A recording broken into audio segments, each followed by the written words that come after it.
VAT registration, আমরা গতকালকে VAT registration related বেশ কিছু জিনিস আমরা অলরেডি জেনে গেছি। এরপরও আমরা আজকে এই জিনিসটা নিয়ে ডিটেইলে আলোচনা করব।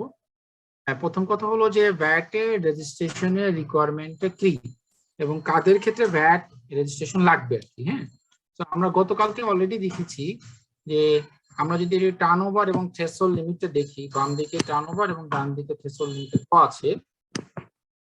অ্যানুয়াল টার্নওভার যদি আমার 5 মিলিয়ন পর্যন্ত হয় সেক্ষেত্রে আমার কোনো ভ্যাটের রেজিস্ট্রেশন লাগবে না। অ্যাবভ 5 মিলিয়ন থেকে 3 ক্রোর পর্যন্ত আমাকে ইনভেস্টমেন্ট থ্রেশহোল্ডের মধ্যে পড়ি। ইনভেস্টমেন্ট থ্রেশহোল্ড বলতে আমাকে টার্নওভার ট্যাক্সের আন্ডারে রেজিস্ট্রেশন নিতে হবে, and 30 মিলিয়ন এন্ড অ্যাবভ হলে পরে আমাকে ভ্যাটের আন্ডারে রেজিস্ট্রেশন নিতে হবে। This is the provision of the law আর কি। হ্যাঁ, এখন কোশ্চেন হতে পারে যে আমি এটা 5 মিলিয়নের মধ্যে আমার রেভিনিউ পড়ে নাকি 5 থেকে 3 মিলিয়ন 30 মিলিয়নের মধ্যে পড়ে না 30 মিলিয়ন অ্যাবভ, সেটা আমি কিভাবে বুঝবো? বা যে আমাকে সাপ্লাই দিচ্ছে সে আসলে কোন ক্যাটাগরিতে, এটা আমি কিভাবে বুঝবো? তো এই ক্ষেত্রে নরমালি যেটা দেখা যায় এটা নিয়ে একটা অ্যাম্বিগুইটি রয়ে গেছে। কারণ অনেকেই আছে যে বিজনেস রেভিনিউ হাইড করতে পারে, সে বলবে যে না আমি তো ভ্যাটের আন্ডারে রেজিস্টারই না বা আমার তো দরকার নেই। অনেকে কি করে এক্সেমপ্টেড গুডস সাপ্লাই করে, তারাও আবার ভ্যাটের আন্ডারে রেজিস্ট্রেশন নেয়, যেমন ব্র্যাকের যে ডেইরি মিল্ক বা আড়ং-এর যে পাস্তুরি দুধ, এরকম টাইপের অনেক মিট টিট আছে, এগুলো সাপ্লাই করা, এগুলো কিন্তু ভ্যাট এক্সেমপ্টেড। সো এখানে আপনার কিছু জাজমেন্টাল কল আছে এবং কিছু কিছু ক্ষেত্রে আপনাকে অর্গানাইজেশন থেকে বিভিন্ন ডকুমেন্ট সাবমিট নিতে হয় যেটা স্যাটিসফাই হওয়ার জন্য যে আসলে কি সে থ্রেশহোল্ড লিমিটের মধ্যে আছে কি নাই আর কি। হ্যাঁ, তো আইনের কথা অনুযায়ী সেটা তো অন্য বিষয়। আইনের কথা অনুযায়ী আমাদেরকে 5 মিলিয়ন পর্যন্ত হলে it's not required to take any VAT registration. 5 million to 30 million investment turnover ট্যাক্সের জন্য আমাকে ইনভেস্টমেন্ট নিতে হবে, যার রেট হচ্ছে 4%, এবং সেই ক্ষেত্রে কোনো ইনপুট ট্যাক্স ক্রেডিট পাওয়া যাবে না। আমাদের মাথায় রাখতে হবে যে আমরা যদি ভ্যাট দেই 15% রেটে তাহলে আমরা ইনপুট ট্যাক্স ক্রেডিট পাবো, আদারওয়াইজ অন্য কোনো রেটে দিলে পারে যেটাই হোক, ইনভেস্টমেন্ট হোক অথবা স্ট্যান্ডার্ড রেটের থেকে কম রেটে যদি হয়, ট্রাঙ্কেটেড রেট 7.5% হোক, 5% হোক, 10% হোক, সেক্ষেত্রে কোনো আমাদের স্টুডেন্টের একটা গ্রুপ আছে না, জি ওইখানে আপনি একটা এসএমএস করে দেন, আমরা ফোন না করলেও চলবে, ওইখানে একটা এসএমএস করে দিলেই হয়, বুঝছেন? ওই যেটা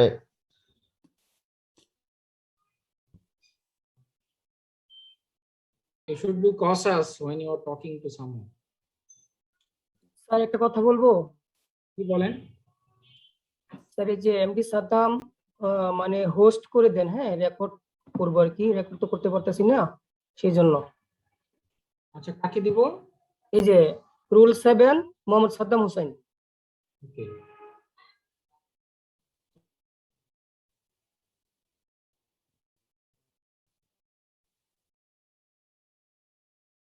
তো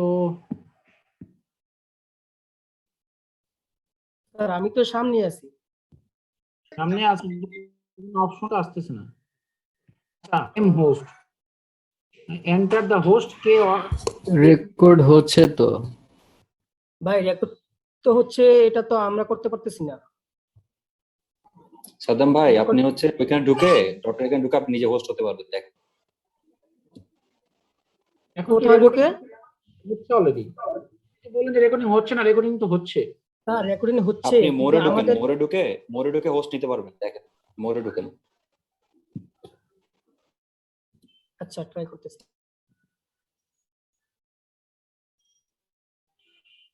আমি কি আগাবো?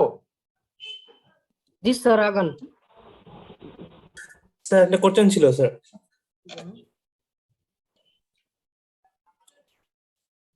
স্যার শুনতে পাচ্ছি, বলেন না।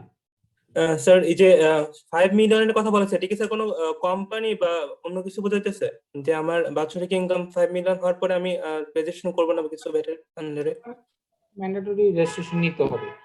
একটা ইন্ডিভিজুয়ালও যদি হয়, কোনো একজন মুদির দোকানদারও যদি হয়, অথবা কোনো একজন ব্যবসায়ী যদি হয়, তার যদি টার্নওভার 5 মিলিয়নের উপরে হয় তাহলে তাকে টার্নওভার ট্যাক্স আন্ডারে রেজিস্ট্রেশন নিতে হবে। কোম্পানির ক্ষেত্রে তো অবশ্যই রেজিস্ট্রেশন নিতে হবে, mandatory. Okay sir, thank you. একটা কনফিউশন কোম্পানি ক্ষেত্রে কি এই লিমিট অ্যাপ্লিকেবল না? সরি স্যার, কোম্পানি ক্ষেত্রে কি এই লিমিট অ্যাপ্লিকেবল না? মানে কোম্পানি হইলে ওকে রেজিস্ট্রেশন নিতে হবে ভ্যাটে? কোম্পানির ক্ষেত্রে অ্যাপ্লিকেবল, কোম্পানির ক্ষেত্রে আমি বলেছি যে কোম্পানির ক্ষেত্রে অবশ্যই রেজিস্ট্রেশন নিতে হবে। হ্যাঁ, ভ্যাট বা টার্নওভার ট্যাক্স রেজিস্ট্রেশন, এটা হচ্ছে ইন্ডিভিজুয়ালের ক্ষেত্রে আপ টু 5 মিলিয়ন। কোম্পানি এটা ম্যান্ডেটরি। আমি একটু পরে আসি, তাহলে আপনার জন্য আর একটু ক্লিয়ার হবে। এখানে যেমন দেখেন এখানে কি বলেছে, ম্যান্ডেটরি রেজিস্ট্রেশন।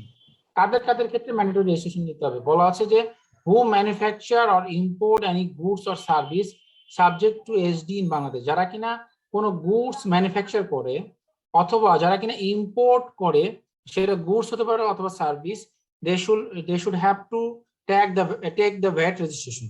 মানে এটা ম্যান্ডেটরি যে যারা ম্যানুফ্যাকচারার অথবা যারা কিনা গুডস অথবা সার্ভিস আপনার হচ্ছে হলো ইম্পোর্ট করে দেশের বাইরে থেকে, তাদেরকে অবশ্যই আপনার ভ্যাটের আন্ডারে রেজিস্ট্রেশন নিতে হবে। আর তারপরে কি বললো, a person who is participating in tender for supplying goods and service under a contract or work order. কেউ যদি ওয়ার্ক অর্ডারের আন্ডারে অথবা কন্ট্রাক্টের আন্ডারে কোথাও কোনো কিছু টেন্ডারের থ্রুতে সাপ্লাই করতে চায়, তাহলে তাকে ভ্যাটের আন্ডারে রেজিস্ট্রেশন নিতে হবে। তারপরে ওয়ার্ক অর্ডারটা কি বোঝাচ্ছে? ওয়ার্ক অর্ডার বলতে ধরেন যে আপনি একটা অর্গানাইজেশনে কোনো কিছু কোটেশন দিলেন, অথবা আপনাকে একটা অর্গানাইজেশন থেকে আপনাকে একটা ওয়ার্ক অর্ডার দিল, আপনি একটা ইনভয়েস দিয়েছিলেন, তার উপর বেস করে আপনাকে বলে ঠিক আছে তুমি এই মালটা সাপ্লাই করবে, এটা ভ্যালু 1 লাখ টাকা, 15 দিন তোমাকে টাইম দেওয়া হলো, 15 দিনের মধ্যে তুমি এই কাজটা করে দিবে আর কি। এটাই একটা ওয়ার্ক অর্ডার, মানে পিও আর ওয়ার্ক অর্ডার। হ্যাঁ, এইটা কাজ করেন তাহলে সেটা আপনার ভ্যাটের পারভিউর ভিতরে পড়তেছে। Mandatory registration.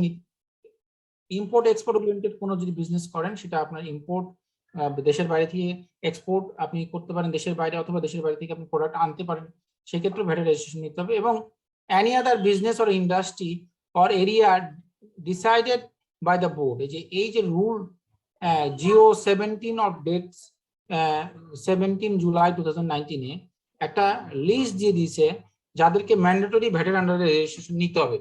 তার রেভিনিউ কি আসলো সেটা কোনো বিষয় না, বাট তাকে অবশ্যই ভ্যাটের আন্ডারে রেজিস্ট্রেশন নিতে হবে। হ্যাঁ, আর এখানে জিও বলতে কি বোঝায় স্যার?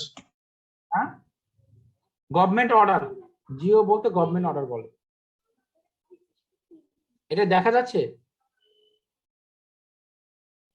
জি স্যার। এই যে একটা পিডিএফ ফাইল দেখা যাচ্ছে নাকি? জি স্যার। দেখতে পাচ্ছি। এখানে দেখেন কি বলা হয়েছে, 17 জুলাই 2019 একটা সাধারণ আদেশ, মানে গভর্নমেন্ট অর্ডার। জিও বলতে সাধারণ আদেশ বলে। হ্যাঁ, গভর্নমেন্ট অর্ডার 17 বলা হয়েছে টার্নওভার নির্বিশেষে মূল্য সংযোজন কর ও সম্পর্ক শুল্ক আইন 2012 এর আওতাধীন নিবন্ধিত হইবার লক্ষ্যে দিক নির্দেশনা। মানে আপনার টার্নওভার যদি 1 টাকাও হয়, তাতেও আপনাকে ভ্যাটের রেজিস্ট্রেশন নিতে হবে। 10 লাখ টাকা হইলেও হইতে হবে, 1 কোটি টাকা হইলে, 5 কোটি হইলে, তখন আর আপনার থ্রেশহোল্ড লিমিট নাই। এই নিম্নোক্ত প্রতিষ্ঠানের ক্ষেত্রে টার্নওভার যাই হোক, তাকে ভ্যাটের আন্ডারে রেজিস্ট্রেশন নিতে হবে। তাহারা কারা, কি বলা হয়েছে দেখেন এখানে কি বললো। পিডিএফ তো ওপেন হয়নি স্যার আপনি তো দেখা স্লাইডটা যাচ্ছে না তো। দেখা যাচ্ছে না, একটু উপরে উঠালে ভালো হতো। দেখা যাচ্ছে না, আমি তো ওই জন্য স্যার, স্যার আমাদের এই পড়াগুলো তো সামনে গেলে পাবো, আপনি 1 নম্বর স্লাইড থেকে শুরু করেন।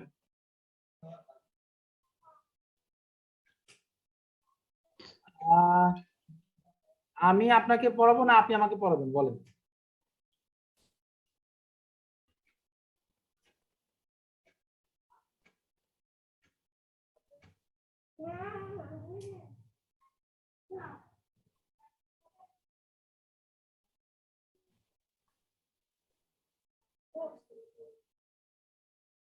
আমি যেহেতু এটা পড়াচ্ছি, তার মানে তো এটার সাথে একটা রিলেশন আছে, সেই জন্য তো বলছি নাকি।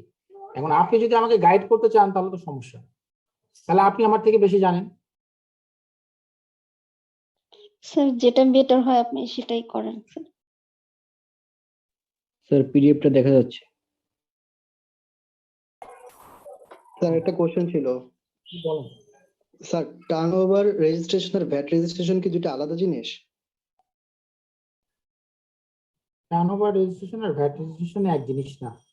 টার্নওভার রেজিস্ট্রেশন হচ্ছে কারো যদি রেভিনিউ 50 লক্ষ টাকার থেকে 3 কোটি টাকা পর্যন্ত হয়, তাহলে সে টার্নওভার রেজিস্ট্রেশন নিবে, এবং সেক্ষেত্রে তাকে 4% টার্নওভার ট্যাক্স পে করতে হবে, সেটা অ্যাডভান্স পে করতে হবে। আর ভ্যাট এর ক্ষেত্রে হচ্ছে আপনার যদি 3 কোটি টাকা এক্সিড করে, এই শর্ত যেটা দেওয়া আছে এটা বাদ দিয়ে সেক্ষেত্রে আপনার ভ্যাটের আন্ডার রেজিস্ট্রেশন নেবেন এবং সেক্ষেত্রে আপনার যা ভ্যাটের রেট হবে সেই রেট অনুযায়ী আপনি ভ্যাট পে করবেন। সো দুইটা কমপ্লিটলি ডিফারেন্ট জিনিস। এবং টার্নওভার ট্যাক্সের ক্ষেত্রে কোনো ইনপুট ট্যাক্স ক্রেডিট নেওয়া যায় না, আর ভ্যাটের ক্ষেত্রে ইনপুট ট্যাক্স ক্রেডিট নেওয়া যায়। Thank you sir. সেক্ষেত্রে স্যার আদর্শ হারের ইয়া দিতে হবে।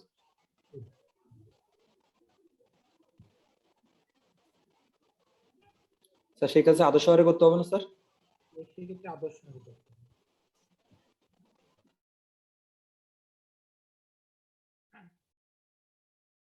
এখন টার্নওভারের ক্ষেত্রে আমরা প্রথম দিকে আসতেছি আবার। উনি যেহেতু বলছেন প্রথম থেকে পরে, তো আমি প্রথম থেকে বলাচ্ছি। আপনার 12 মান্থের আপনার বলা আছে যে একটা কোম্পানি ভ্যাটের আন্ডারে কখন রেজিস্ট্রেশন নিবে নাকি টার্নওভারের ক্ষেত্রে রেজিস্ট্রেশন নিবে, সেটা বলা আছে যে আপনার এই থ্রেশহোল্ড লিমিটটা কবে ক্রস করে সেই দিন থেকে পরবর্তী 30 দিনের মধ্যে আপনাকে এটার আন্ডারে রেজিস্ট্রেশন নিতে হবে।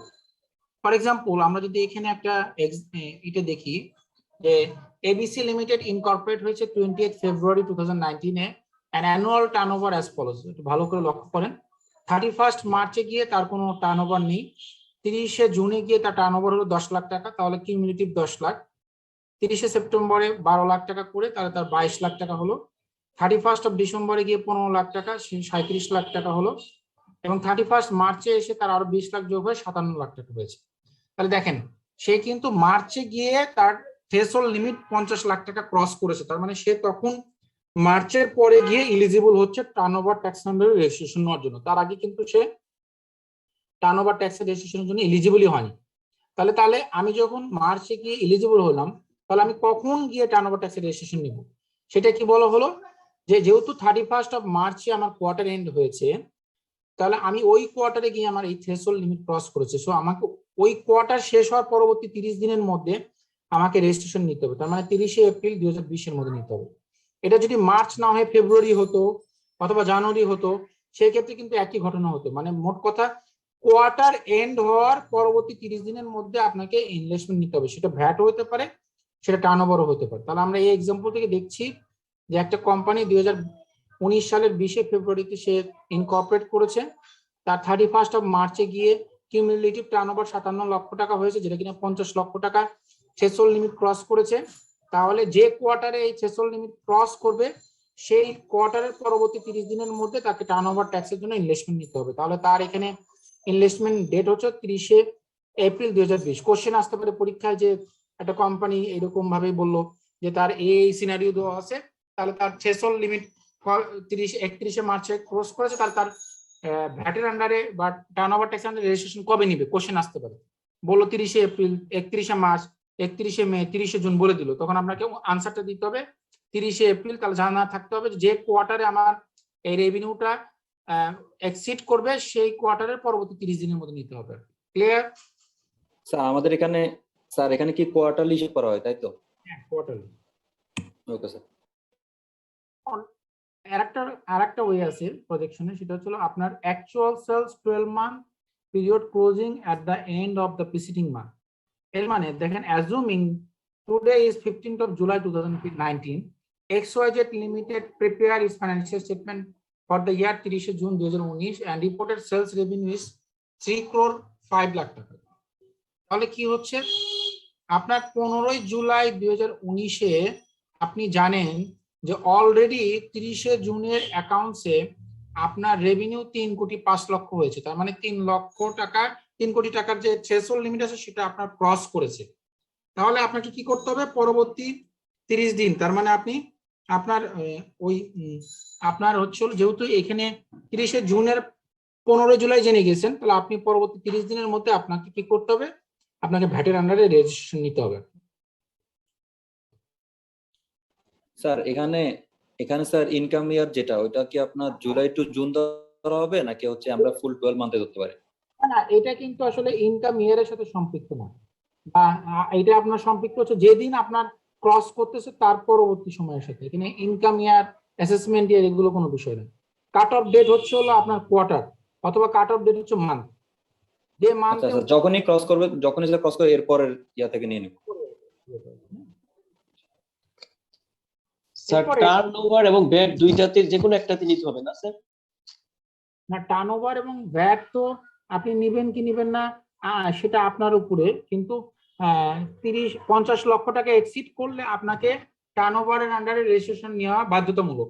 কিন্তু আপনি যদি মনে করেন যে না, আমি টার্নওভার না, আমি 50 লক্ষ টাকা, আমার রেভিনিউ 3 কোটি টাকা হয়নি, তারপর আমি ভ্যাটের আন্ডারে রেজিস্ট্রেশন আনি, ভ্যাটের আন্ডারে রেজিস্ট্রেশন নিব, আপনি সেটা নিতে পারেন। সেক্ষেত্রে বেনিফিট আছে, সেক্ষেত্রে আপনার কম রেভিনিউ হওয়া সত্ত্বেও আপনি আউটপুট ভ্যাটের এগেইনস্টে ইনপুট ভ্যাট ক্রেডিট নিতে পারবেন। কিন্তু আপনি যদি টার্নওভার আন্ডার রেজিস্ট্রেশন নেন তাহলে আপনি সেই সুযোগটা পাচ্ছেন না।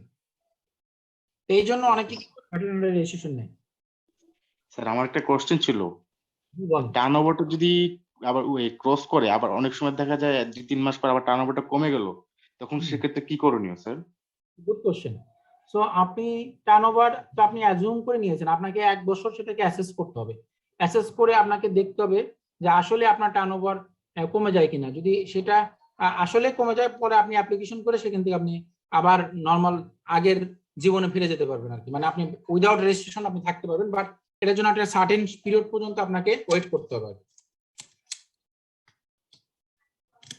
ওকে? জি স্যার। জি স্যার। ওকে, এখন টার্নওভার বেনিফিটটা যদি আবার বলতেন, বেনিফিটটা বলেন। বেনিফিটটা ওই যে স্যার, ওই যে 3 কোটি 50 লক্ষ টাকা আর 3 কোটি টাকার রেজিস্ট্রেশন, কোনটাই কোন বেনিফিট? আমি আপনার কোশ্চেনটা বুঝতে পারিনি, আবার বলবেন প্লিজ। স্যার 50 লক্ষ টাকা টার্নওভার হইলে রেজিস্ট্রেশন নিলে কি বেনিফিট, আর 3 কোটি টাকা টার্নওভার হইলে রেভিনিউ হলে রেজিস্ট্রেশন নিলে কি বেনিফিট? আচ্ছা,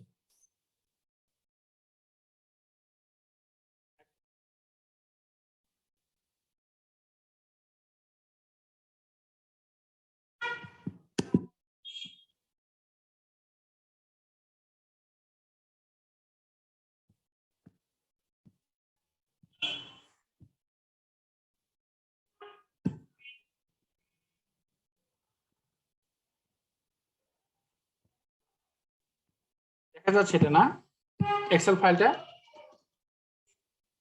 জি স্যার। জি স্যার। জি স্যার।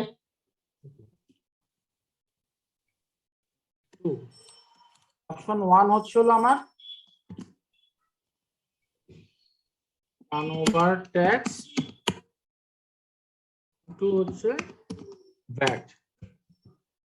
তাহলে আমি অপশন 1 অনুযায়ী টার্নওভার ট্যাক্সের আন্ডার রেজিস্ট্রেশন নিলাম, আমি এখানে অপশন 2 অনুযায়ী ভ্যাটের আন্ডার রেজিস্ট্রেশন নিলাম আর কি। হ্যাঁ, এখন কি হচ্ছে আমার এখানে রেভিনিউ। রেভিনিউ আমার এখানে 1000 টাকা, এখানেও আমার 1000 টাকা। এরপরে ভ্যাট কত আসবে? টার্নওভারের ক্ষেত্রে ভ্যাটের রেট হচ্ছে হলো @4%। এখানে ভ্যাটের ক্ষেত্রে রেট হচ্ছে হলো 15%। তাহলে আমার এখানে আসবে হচ্ছিল 1000 এর উপরে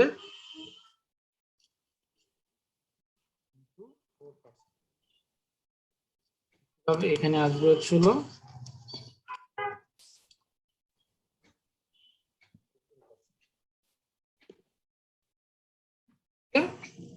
তাহলে আমার এখানে 40 টাকা ভ্যাট দিতে হচ্ছে, এখানে আমাকে 150 টাকা দিচ্ছে। এটাকে বলা হয় আউটপুট ভ্যাট, ভ্যাট বলে আর কি। হ্যাঁ, ভালো করে শুনেন আপনারা। হ্যাঁ, রেভিনিউর উপরে যে ভ্যাটটা হয় সেটাকে আউটপুট ভ্যাট বলা হয়। এখন এটা রিলেটেড আমার কস্ট আছে, ইনপুট পাবলিক পারচেস।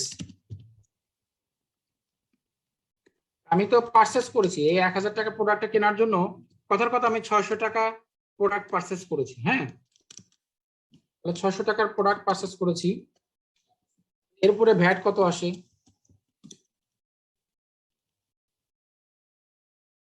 এই ভ্যাটটাকে বলা হবে ইনপুট ভ্যাট। হ্যাঁ, ইনপুট ভ্যাট। তাহলে ধরে নিলাম এই 600 টাকার উপর সে যখন কিনেছে তখন সে 15% ভ্যাট দিয়ে কিনেছে। এখানে 15% ভ্যাট, তাহলে এখানে ভ্যাট দিচ্ছে কত? এখানে 40 টাকা আউটপুট ভ্যাট দিচ্ছে, আবার ইনপুটের সময় সে ভ্যাট দিয়েছে আর কি। হ্যাঁ, নেট ভ্যাট পেয়েবল এখানে 130 টাকা দিচ্ছে, এখানে সে দিচ্ছে 60 টাকা। তাহলে দেখেন ডিফারেন্সটা কত? 30 - 60, 70 টাকার একটা ভেরিয়েন্স আসতেছে।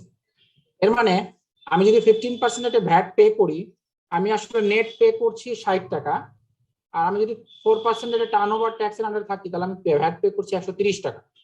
তাহলে দেখেন আমাকে 70 টাকা অ্যাডিশনাল ভ্যাট পে করতে হচ্ছে। এখন আপনি বলেন যে আপনি in which option you would like to prefer? অবশ্যই স্যার ভ্যাট। স্যার এখানে স্যার 60 টাকা আসলো কিভাবে?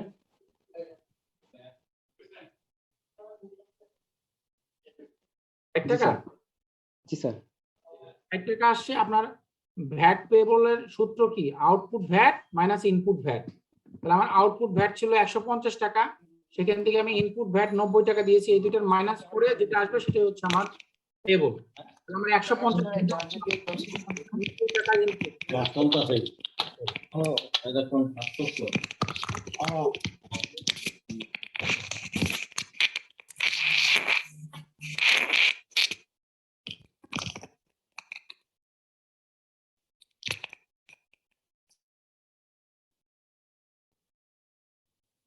শোনা যাচ্ছে? টার্নওভারের ক্ষেত্রে তো দুইটাই দিতে হবে।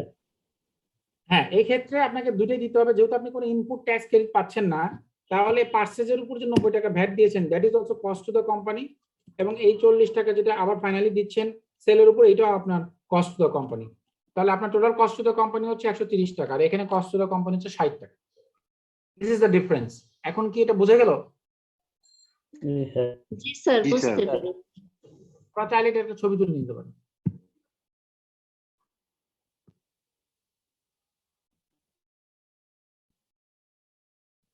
ঠিক আছে স্যার, ভ্যাটের আন্ডার রেজিস্ট্রেশন নেওয়া বেটার।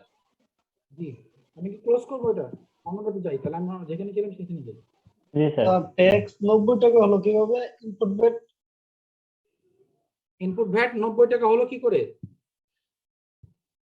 আপনি 600 টাকার উপর 15% ভ্যাট দিয়েছেন, তাহলে কত টাকা আসবে?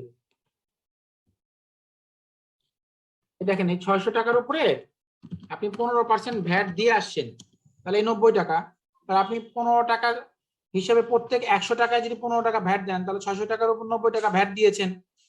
আবার সেল করার সময় 1000 টাকার উপরে 15% ভ্যাট দিচ্ছেন, তাহলে 150 টাকা আপনার আউটপুট ভ্যাট আর 90 টাকা আপনার ইনপুট ভ্যাট। এই মাইনাস করে যেটা হবে সেটাই আপনাকে নেট ভ্যাট পে করতে হবে।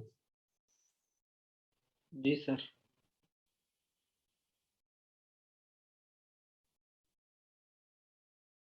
আপনার কাছে কি ক্লিয়ার হয়েছে? জি স্যার। জি স্যার।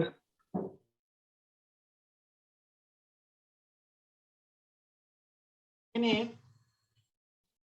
আরেকটা এক্সাম্পল ছিল যে আমার প্রজেক্টের সেলস দেখা যাচ্ছে যে আমার 12 মাসের প্রজেক্টের সেলস আমি এক্সপেক্ট করতেছি যে আমার 3 কোটি টাকা এক্সিড করবে। যেমন অ্যাজুম 27 জুলাই 2019 তারিখে আপনি অ্যাজুম করতেছেন যে ABC limited prepare is financial statement for the month of June 2019 and reported sales is টাকা 20 লাখ। জুন মাসে আপনার রেভিনিউ ছিল 20 লক্ষ টাকা, যেটা আপনি 27 জুলাই এসে দেখলেন, এবং company is expecting it's average revenue per month will be 27 lakh for next 11 month, এবং আগামী 11 মাসে আপনি এক্সপেক্ট করতেছেন যে আপনার রেভিনিউ আসবে 27 লক্ষ টাকা করে 11 মাসে। তাহলে 27 লক্ষ টাকা করে যদি 11 মাসে আপনার রেভিনিউ আসে, তাহলে 11 × 27 লক্ষ দিলে 2,97 লক্ষ হয় সম্ভবত। এর সাথে 20 লাখ অ্যাকচুয়াল সেলস যোগ করলে আপনার প্রবাবল সেলস চলে আসে 2,17 লাখ। এইরকমও অবস্থা যদি হয়, সেক্ষেত্রে আপনি চাইলে ভ্যাটের আন্ডারে রেজিস্ট্রেশন নিতে পারেন, যেহেতু you are expecting that your revenue is going to be মানে ক্রস দ্য লিমিট। তাহলে সুবিধা হচ্ছে যদি আপনি আগে থেকেই নেন, তাহলে আপনার আউটপুট ভ্যাটের এগেইনস্টে ইনপুট ভ্যাট রিবেট নিতে পারলেন। বাট যদি আপনি ক্রস করার পরে নেন, তাহলে কিন্তু তখন থেকে সেই সুযোগটা পাবেন না। তাহলে আমরা 3টা সিনারিও দেখলাম। ফার্স্ট সিনারিওটা ছিল যে টার্নওভার ট্যাক্সের আন্ডারে থ্রেশহোল্ড লিমিট যখন ক্রস করতেছে, তার পরবর্তী কোয়ার্টারে 30 দিনের মধ্যে আমাকে নিতে হচ্ছে।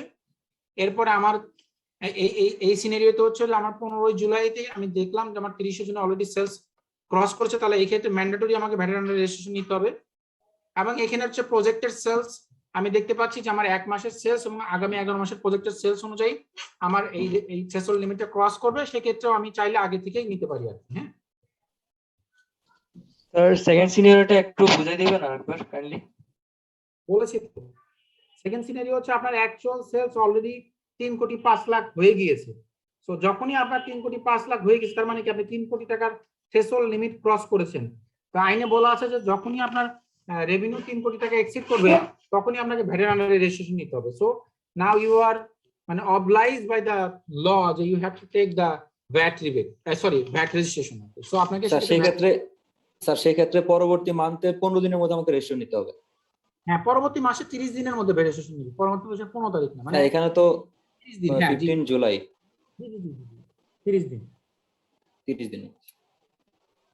এখন বিন নাম্বার, এই যে আপনি যে বিনটা নিচ্ছেন, এই বিনটা আসলে কি কাজে লাগবে? আমরা সবাই তো জানি, টিম সম্বন্ধে জানি, ট্যাক্স আইডেন্টিফিকেশন নাম্বার। সেই একইভাবে বিনকে বিজনেস আইডেন্টিফিকেশন নাম্বার বলা হয়। বিনটা কি কাজে লাগে? যত ধরনের আমরা ইম্পোর্ট এক্সপোর্ট করব, হ্যাঁ সেই ক্ষেত্রে আমার হচ্ছে এই বিনটা প্রয়োজন। বিন ছাড়া আমি কোনো ইম্পোর্ট এক্সপোর্ট করতে পারবো না। আমি যদি কোনো ল্যান্ডের রেজিস্ট্রেশন করতে যাই অথবা বিল্ডিং এর রেজিস্ট্রেশন করতে যাই, তাহলে আমাকে বিন লাগবে। আমি যদি আইআরসি এবং ইআরসি ইম্পোর্ট এবং এক্সপোর্ট করার জন্য আইআরসি ইআরসি নেই, সেক্ষেত্রে আমাকে বিন লাগবে। আমি যদি কোনো উইথহোল্ডিং এন্টিটি হই এবং ভ্যাট অ্যাড সোর্সে ডিডাক্ট করতে চাই, তাহলে অবশ্যই আমার বিন লাগবে, কারণ আমাকে ওই সার্টিফিকেটে আমার বিন নাম্বারটা উল্লেখ করতে হবে। আমি যদি কোনো অর্গানাইজেশনে ইনভেস্টমেন্ট করতে চাই, টেন্ডারের থ্রুতে, কোটেশনের থ্রুতে যদি কোনো প্রোডাক্ট সাপ্লাই করতে যাই অথবা কোনো সার্ভিস দিতে চাই, তাহলে আমাকে বিন নাম্বার নিতে হবে। আমি কোনো বন্ডের লাইসেন্স নিতে গেলে তাহলে সেক্ষেত্রে বিন নিতে হবে। আমি কোনো ব্যাংক লোন নিতে গেলে সেক্ষেত্রে আমাকে বিন নিতে হবে, কোম্পানির ক্ষেত্রে বলা আছে। এবং আরো অন্য কেসেও হতে পারে, যেটা board time to time determine করে দেয় যে কোন ক্ষেত্রে বিন ম্যান্ডেটরি, যেমন টিনের ক্ষেত্রে বলা আছে কোন ক্ষেত্রে টিন ম্যান্ডেটরি। তো এরকম ভাবে আপনার বিনের ক্ষেত্রে এরকম ম্যান্ডেটরি আপনার বলা আছে যে কোন কোন ক্ষেত্রে আপনাকে বিন নিতে হবে আর কি। হ্যাঁ স্যার, এখানে উইথহোল্ডিং এন্টিটি যারা, মানে উইথহোল্ডিং এন্টিটি বলতে কি যারা স্যার ট্যাক্স ডিডাক্টেড সোর্স, ওদেরকে বোঝাচ্ছে? যারা ট্যাক্স অ্যাডসোর্স ডিডাক্ট করে তাদেরকে উইথহোল্ডিং এন্টিটি বলা হয়। আচ্ছা। আচ্ছা, আমি ভুলে যাবো, পরে বলে রাখি। আপনার লাস্টের দিকে আমাকে একটু মনে করে দিন। আমি আপনাদেরকে ট্যাক্সের উপরে হয়তো একটা বা দুইটা ক্লাস নিব, ওখানে ইন্ডিভিজুয়ালের একটা ডেমো অঙ্ক এবং কোম্পানির একটা অঙ্ক, লস ক্যালকুলেশন হয়, ইন্ডিভিজুয়ালের 60টা হেডের ইনকাম কিভাবে ক্যালকুলেশন করতে হয়, কিভাবে আপনি আনবেন 82C ইনকাম সহ, এটা একটা ডেমো আপনাদেরকে সলিউশন সহ আমি আপনাদেরকে দিয়ে দিব আর কি। হ্যাঁ, এটার জন্য হয়তো আমরা একটা বা দুইটা ক্লাসে এটা আলোচনা করবো, পরে লাস্টের দিকে আমাকে এটা মনে করে দিন। হ্যাঁ, ওকে। এখন আসেন রেজিস্ট্রেশনের ক্ষেত্রে। বেসিক্যালি রেজিস্ট্রেশনটা আসলে দুই ভাবে হয়, একটাকে বলা হয় সেন্ট্রাল রেজিস্ট্রেশন, একটাকে বলা হয় ইউনিট রেজিস্ট্রেশন। এখন সেন্ট্রাল রেজিস্ট্রেশন বলতে কি বুঝি, ইউনিট রেজিস্ট্রেশন বলতে কি বুঝি, এবং কখন আমি সেন্ট্রাল রেজিস্ট্রেশন নিব, কখন আমি ইউনিট রেজিস্ট্রেশন নিব। প্রথমত কি বললো, when an entity operates economic activities by supplying identical or similar goods or services in different place but keep the records centrally, then they may obtain central registration. এটা আমি একটা এক্সাম্পল দিয়ে বলি। ধরেন আপনারা স্বপ্নতে যান না, স্বপ্ন বা আগোরাতে যান, ও স্বপ্ন বা আগোরার কিন্তু অনেকগুলো আউটলেট আছে, কিন্তু ওর বুকস অফ অ্যাকাউন্টস মেনটেন করা হয় হেড অফিসে। তাহলে কি বললো, when an entity operates economic activity by supporting identical or similar goods। আমি যদি আরেকটা এক্সাম্পল দিই, ধরুন ইন্স্যুরেন্স কোম্পানির কিন্তু অনেকগুলো ব্রাঞ্চ থাকে, তো ঢাকা, রাজশাহী, চিটাগং সব জায়গায় ব্রাঞ্চ আছে, এবং ঢাকার ভিতরে অনেক ব্রাঞ্চ আছে, কিন্তু তার যত ধরনের ইনফরমেশন, যত ডকুমেন্টস সব কিন্তু সেন্ট্রালি মেনটেন করা হয়। তো এই যে সেন্ট্রালি যেহেতু বুকস মেনটেন করা হয়, এবং তার কিন্তু ইন্স্যুরেন্সের বিজনেস কিন্তু একই, ঢাকা থেকে যে সার্ভিস দিচ্ছে চিটাগং থেকে একই সার্ভিস দিচ্ছে। এখানে দুইটা পয়েন্ট, একটা হচ্ছে identical or similar goods or service, হয় সিমিলার গুডস দিচ্ছে অথবা সিমিলার সার্ভিস দিচ্ছে, এবং books of account centrally maintain করে।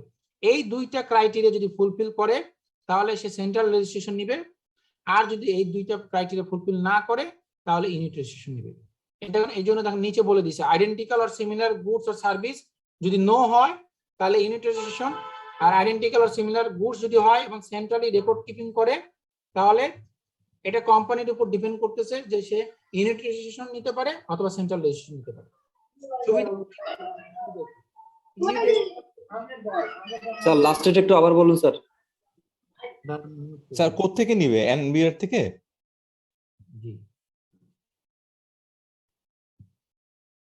ইউনিট রেজিস্ট্রেশনের রেজিস্ট্রেশন তো আপনাকে অবশ্যই এনবিআর থেকে নিতে হবে, ভ্যাট অথরিটির কাছ থেকে। আপনি যে সার্কেলের যে ইয়ের আন্ডারে কমিশনারেটের আন্ডারে অবস্থিত সেখানে, যেমন গুলশান বনানী এগুলো হচ্ছিল গুলশানের একটা কমিশনারেট আছে বা সার্কেল আছে, আপনি ওখানে রেজিস্টার। মতিঝিল যদি হয় বা আপনার হচ্ছে সেগুন বাগিচা, ওইটা একটা এরিয়া, উত্তরা এটা একটা এরিয়া, তাহলে এটা জোন ভিত্তিক করা আছে। দেখেন না ওই যে ট্যাক্স অফিসে যেমন সার্কেল 1, সার্কেল 2, সার্কেল 3 এরকম আছে না, tax zone 1, tax zone 2, tax zone 3 আছে, এরকম ভ্যাটেরও জোন ভাগ করা আছে। হ্যাঁ, যেমন কমিশনারেট ঢাকা উত্তর, ঢাকা দক্ষিণ, ঢাকা পূর্ব, ঢাকা পশ্চিম, এরকম জোন ব্রডার, তারপর তার আন্ডারে সার্কেল করা আছে। সো যে এলাকায় অবস্থান করে সেই এলাকা থেকে এটা নিতে হবে, সেই এলাকার ভ্যাট অফিস থেকে এটা নিতে হবে। Thank you. জি বলেন স্যার আপনি লাস্টে যেটা বললেন স্যার, মানে কোম্পানি চাইলে মানে সেন্ট্রাল আর ইউনিট যে কোনোটা নিতে পারে, মানে এটা কি স্যার সেন্ট্রালি, মানে সে যদি সেন্ট্রালি যদি রেকর্ড কিপিং করে আইডেন্টিক্যাল গুড হয় সেই ক্ষেত্রেও কি স্যার ইউনিট রেজিস্ট্রেশন করতে পারবে? হ্যাঁ, সেটা করতে পারে। তার ক্ষেত্রে সমস্যা সুবিধা অসুবিধা দুটোই আছে। কারণ আপনি যখন সেন্ট্রালি করবেন তাতে সুবিধা কি, আপনার তো অডিটটা একবারই হবে, একটা কোম্পানির জন্য অডিট একবার হবে, সেক্ষেত্রে আলাদা আলাদা অডিট করতে হবে, আলাদা আলাদা রেকর্ড কিপিং রাখতে হবে, আলাদা আলাদা আপনার সব বুকস অফ অ্যাকাউন্টস মেনটেন করতে হবে, তাহলে আপনার কস্ট বেড়ে গেল না। কিন্তু আপনি যদি সেন্ট্রালি রাখেন একটাই অডিট হবে, একটাই অ্যাকাউন্টস হবে, সো আপনার অডিটে একবার হবে, নাহলে প্রত্যেকটার জন্য আলাদা আলাদা অডিট হবে, আলাদা আলাদা সময় লোক যাবে, সারা বছর এই পিছনে দৌড়াইতে হবে। এখন আপনি কোনটা করবেন সেটা আপনার ব্যাপার। বুঝতে পারছি স্যার। এটা নিয়ে কারো কোনো কনফিউশন থাকলে বলেন, আমি আবার বলবো তাহলে। Clear sir. এটা আরেকটু বলেন স্যার আরেকবার। এখানে দেখেন দুইটা জিনিস বলা হয়েছে। এক নম্বরে কি বললো, when an entity operates economic activities, আপনার ইকোনমিক অ্যাক্টিভিটিসটা যেটা হচ্ছে সেটা হচ্ছে আপনি হয় সিমিলার অর আইডেন্টিক্যাল গুডস অথবা সার্ভিস দেন কিন্তু ডিফারেন্ট প্লেস থেকে, কিন্তু আপনি রেকর্ড সেন্ট্রালি রাখেন। যেমন আমি আমার আগের অর্গানাইজেশনের কথা বলি, আমি ওয়েস্টিন হোটেলে, আমি ইউনিক গ্রুপে চাকরি করতাম, ইউনিক হোটেল অ্যান্ড রিসোর্স, এর 3টা হোটেল আছে, ওয়েস্টিন হোটেল, শেরাটন হোটেল এবং হচ্ছে উত্তরাতে একটা হোটেল আছে হানসা। তো এই 3টা হোটেল কিন্তু আপনার 3 জায়গায় অবস্থিত। একটা ওয়েস্টিন হোটেল হচ্ছে গুলশান 2-এ, তারপরে শেরাটন হোটেল হচ্ছে হলো বনানী কামাল আতাতুর্ক এভিনিউ, আর আপনার হানসা হোটেল হচ্ছে উত্তরা 9 নম্বর সেক্টর। কিন্তু নেচার অফ বিজনেস কিন্তু সেম, কারণ ওখানেও রুম আছে, এখানেও রুম আছে, এখানে ব্যাংকুয়েট আছে, এখানেও ব্যাংকুয়েট, এখানে রেস্টুরেন্ট আছে, ওখানে রেস্টুরেন্ট, তাহলে একই ধরনের অ্যাক্টিভিটিস, তার মানে কি identical and or similar goods, তাহলে আমি সিমিলার গুডস অথবা সার্ভিস দিচ্ছি ডিফারেন্ট প্লেস থেকে, উত্তরা, বনানী অথবা আপনার গুলশান থেকে, বাট রেকর্ডস যত বুকস অফ অ্যাকাউন্ট সব সেন্ট্রালি মেনটেন করা হচ্ছে।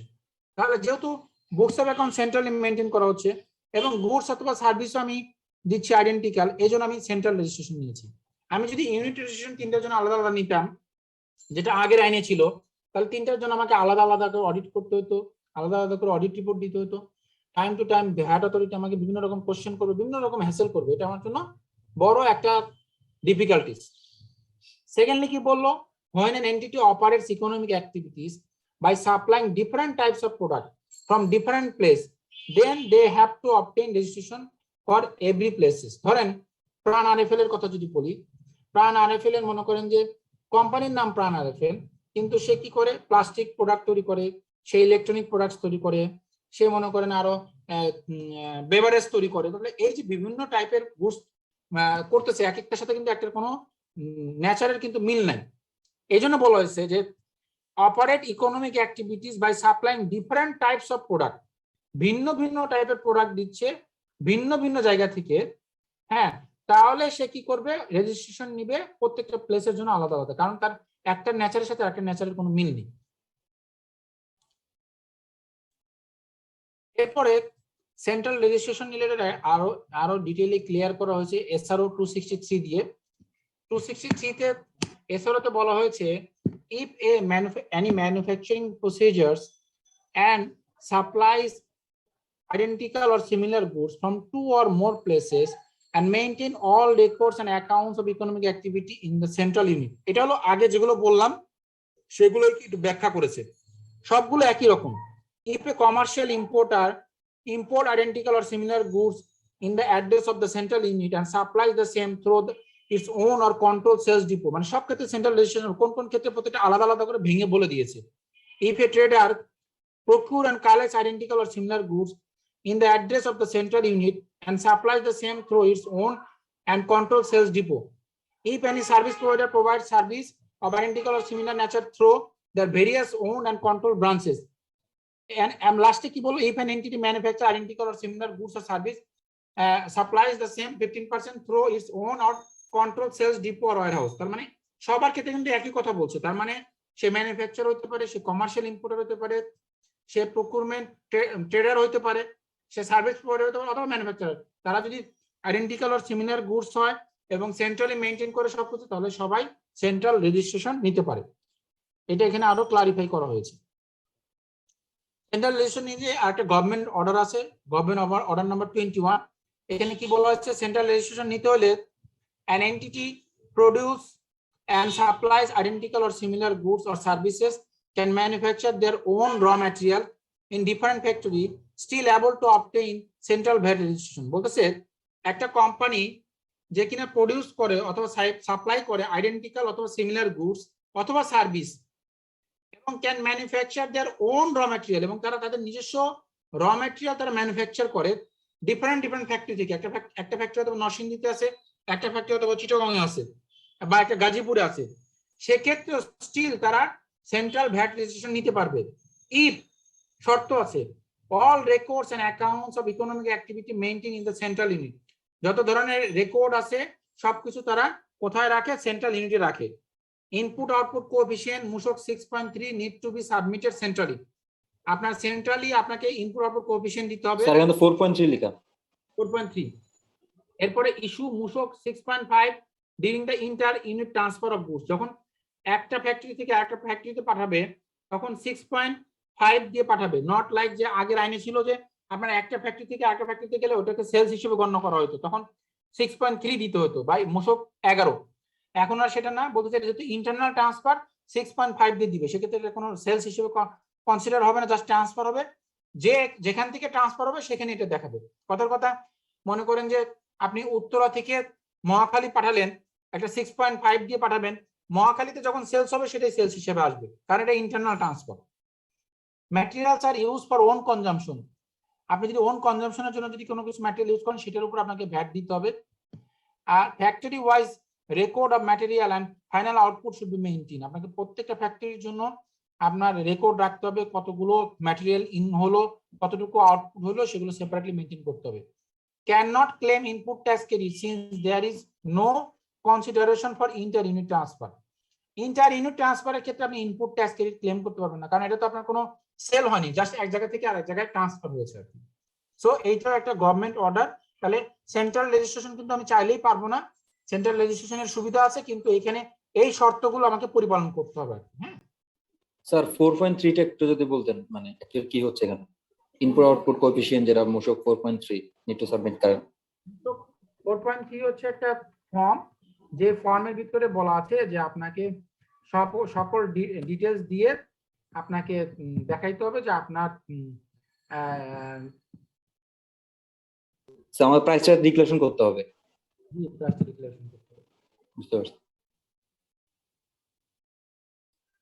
স্যার। আমরা তো ম্যাক্সিমাম ভাউচারে দেখি মূসক 11। মূসক 11 তো আগের আইনে অনুযায়ী ছিল ভাই, এখন তো আর নাই। মূসক 11 তো গহন কেস, ওটার দিন শেষ। মূসক 11 বলে এখন আর কিছু নাই। স্যার আমার ভাউচারে ম্যাক্সিমাম মূসক 6.3 অ্যাটাচড। বলেন এই আইনে এই এখন এসে? জি স্যার, অনেক ভাউচারে এগুলোই দেখতেছি 6.3। Serious violation of the law. কি বলেন? এটা হবে না তো।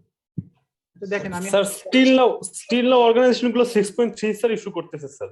জি স্যার। সেটা কি 6.5 ইস্যু করবে স্যার? 6.3 তো ইস্যু করবে, যখন প্রোডাক্ট সেল করবে তখন তো 6.3 দিবে। 6.5 দিবে যখন ইন্টারনাল ট্রান্সফার করবে, এক ইউনিট থেকে যখন আরেক ইউনিটে যাবে তখন 6.5 দিবে। কিন্তু আমার যখন কাস্টমারের কাছে সেল করব তখন আমি 6.3 দিব। আপনারা একটু কনফিউজ হয়ে যাচ্ছেন মনে হয়। জি স্যার, এখানে যে কনসেপ্ট হয়ে যাচ্ছে। Right now clear sir. আমার যদি আমার তো কতগুলা সাবকন্ট্রাক্ট আছে, মানে ব্রাঞ্চ আছে, আমি ব্রাঞ্চের মধ্যে থেকে যদি ট্রান্সফার করি তখন 6.5 ইস্যু করব। হ্যাঁ হ্যাঁ হ্যাঁ হ্যাঁ, আর যখন আপনি কাস্টমারের কাছে সেল করবেন তখন 6.3 দিবেন। জি স্যার, ক্লিয়ার স্যার। স্যার 4.3 টা একটু 4.3, এই 4.3 ইনপুট আউটপুট কোএফিশিয়েন্ট। এখানে বলা হয়েছে যে প্রতিষ্ঠানের নাম লাগবে, ঠিকানা, কোম্পানির বিন নাম্বার, দাখিলের তারিখ কবে দিলেন, ঘোষিত সহগ অনুযায়ী পণ্য বা সেবার প্রথম সরবরাহ তারিখ। এরপর বলছে ক্রমিক সংখ্যা, পণ্যের এসএস কোড, সরবরাহতব্য পণ্যের বর্ণনা, তারপর সরবরাহ একক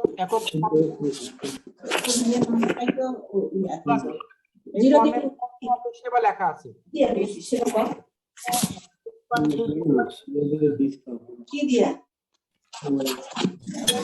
একটু মিউট করুন ভাইয়া।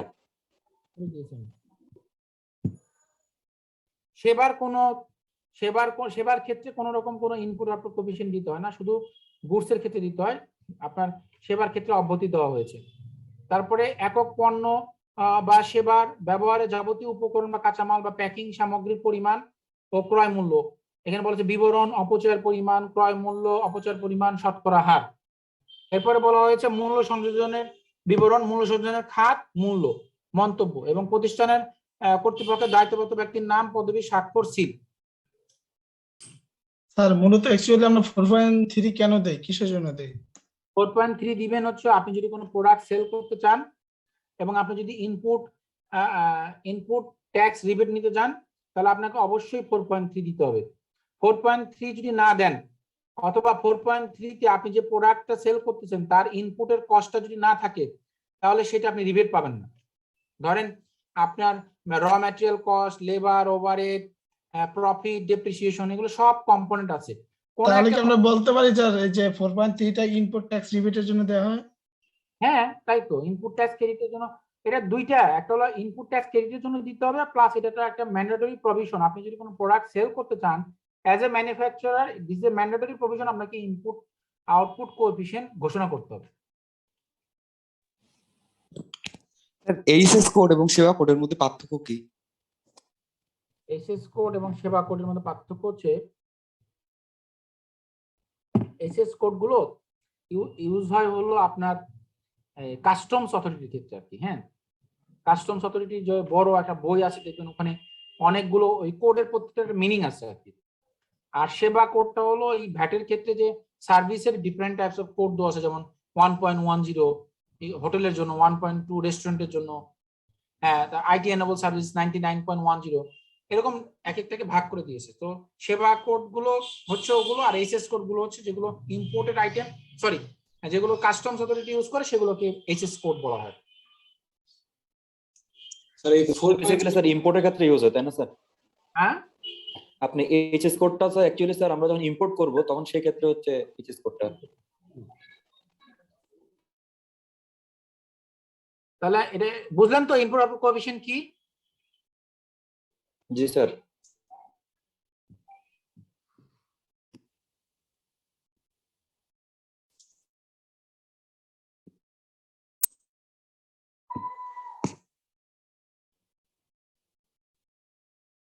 দেখা যাচ্ছে এখন?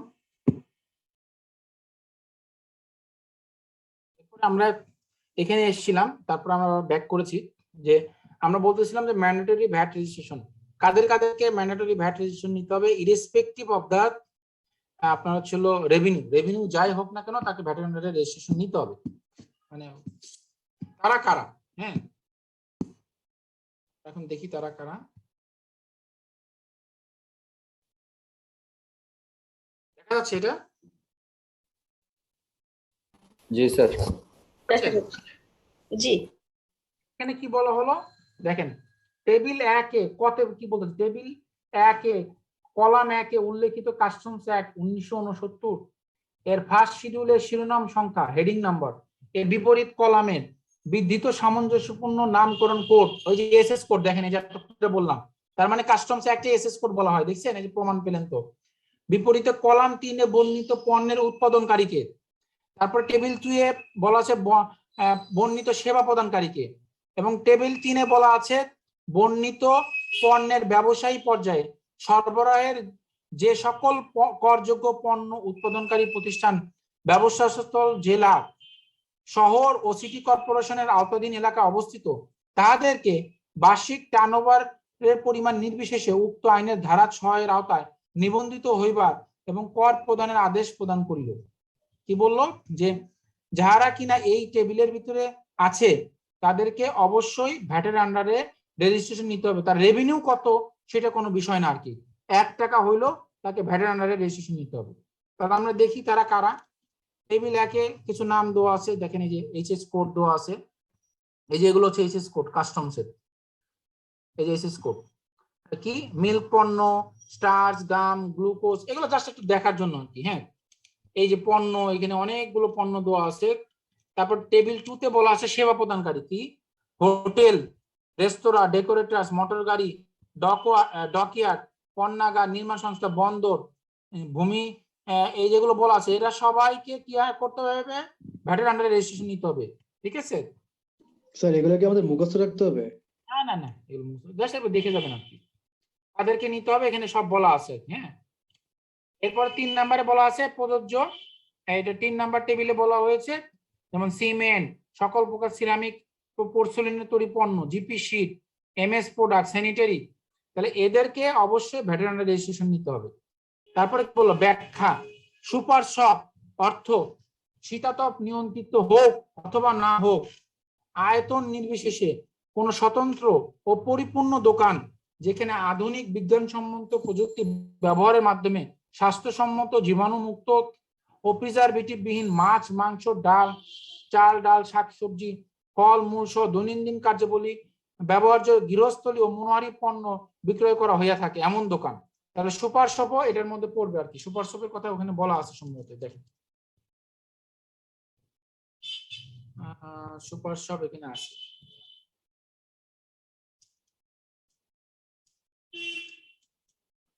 স্যার এই এসআরওটার স্যার নাম্বার কি বলা যাবে, অথবা স্যার এই রেফারেন্সটা কি স্যার, এটা এসআরও নাম্বার কত স্যার, কাইন্ডলি যদি একটু বলতেন। গভর্নমেন্ট অর্ডার নাম্বার 17 মূসক 2019, উপরে লেখা আছে government general order number 17 VAT 2019, এটা দেখে নিন, ডেটেড 17 জুলাই 2019। এটা প্রত্যেক বছর চেঞ্জ হয়, এইবারও হয়তো একটা আসছে, এটা দেখতে হবে। আচ্ছা স্যার, আমরা এখানে যদি দেখি স্যার, অলমোস্ট আমাদের দেশে যে যারা বিজনেস অপারেট করে অথবা সার্ভিস প্রোভাইডার অথবা যারা ম্যানুফ্যাকচারার আছে অলমোস্ট সবাই চলে আসছে, এবং স্যার এখানে স্যার কাদের দিতে হবে না স্যার, এমন কি কোনো শিডিউল অথবা কোনো কিছু কি আমাদের আছে যে তাদের ভ্যাট রেজিস্ট্রেশন লাগবে না এবং তাদের ভ্যাট রিটার্ন সাবমিট করা লাগবে না? যারা নাই তাদের জন্য লাগবে না,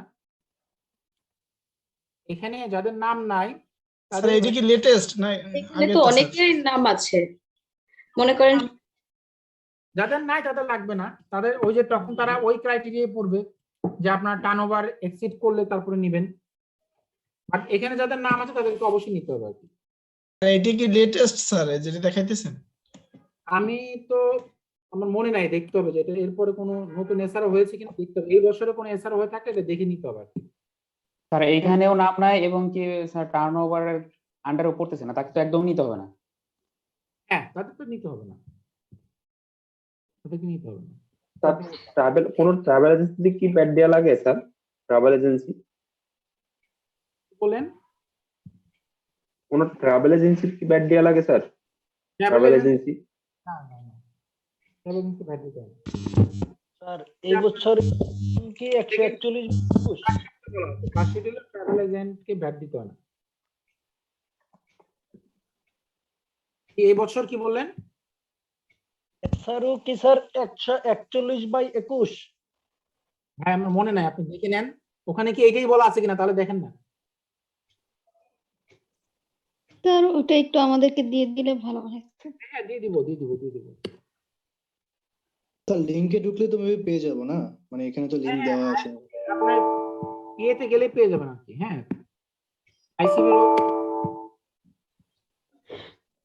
আইসিবির ইয়ের ওয়েবসাইটে গেলে আপনারা পেয়ে যাবেন। আর এখানে আমি আপনাদেরকে দিয়ে দিব ক্লাস শেষে। এখানে আমার কাছে এসআরও গুলো আছে। এখানে প্রফেশনাল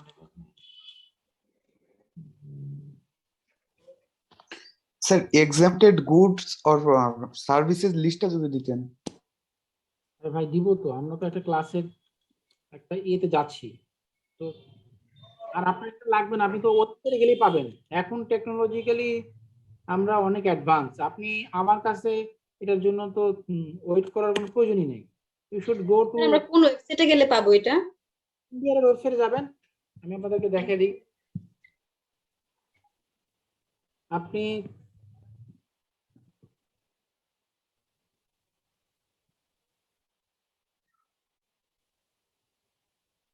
দেখা যাচ্ছে এটা না, এখানে লিখবেন NBR। হ্যাঁ, NBR।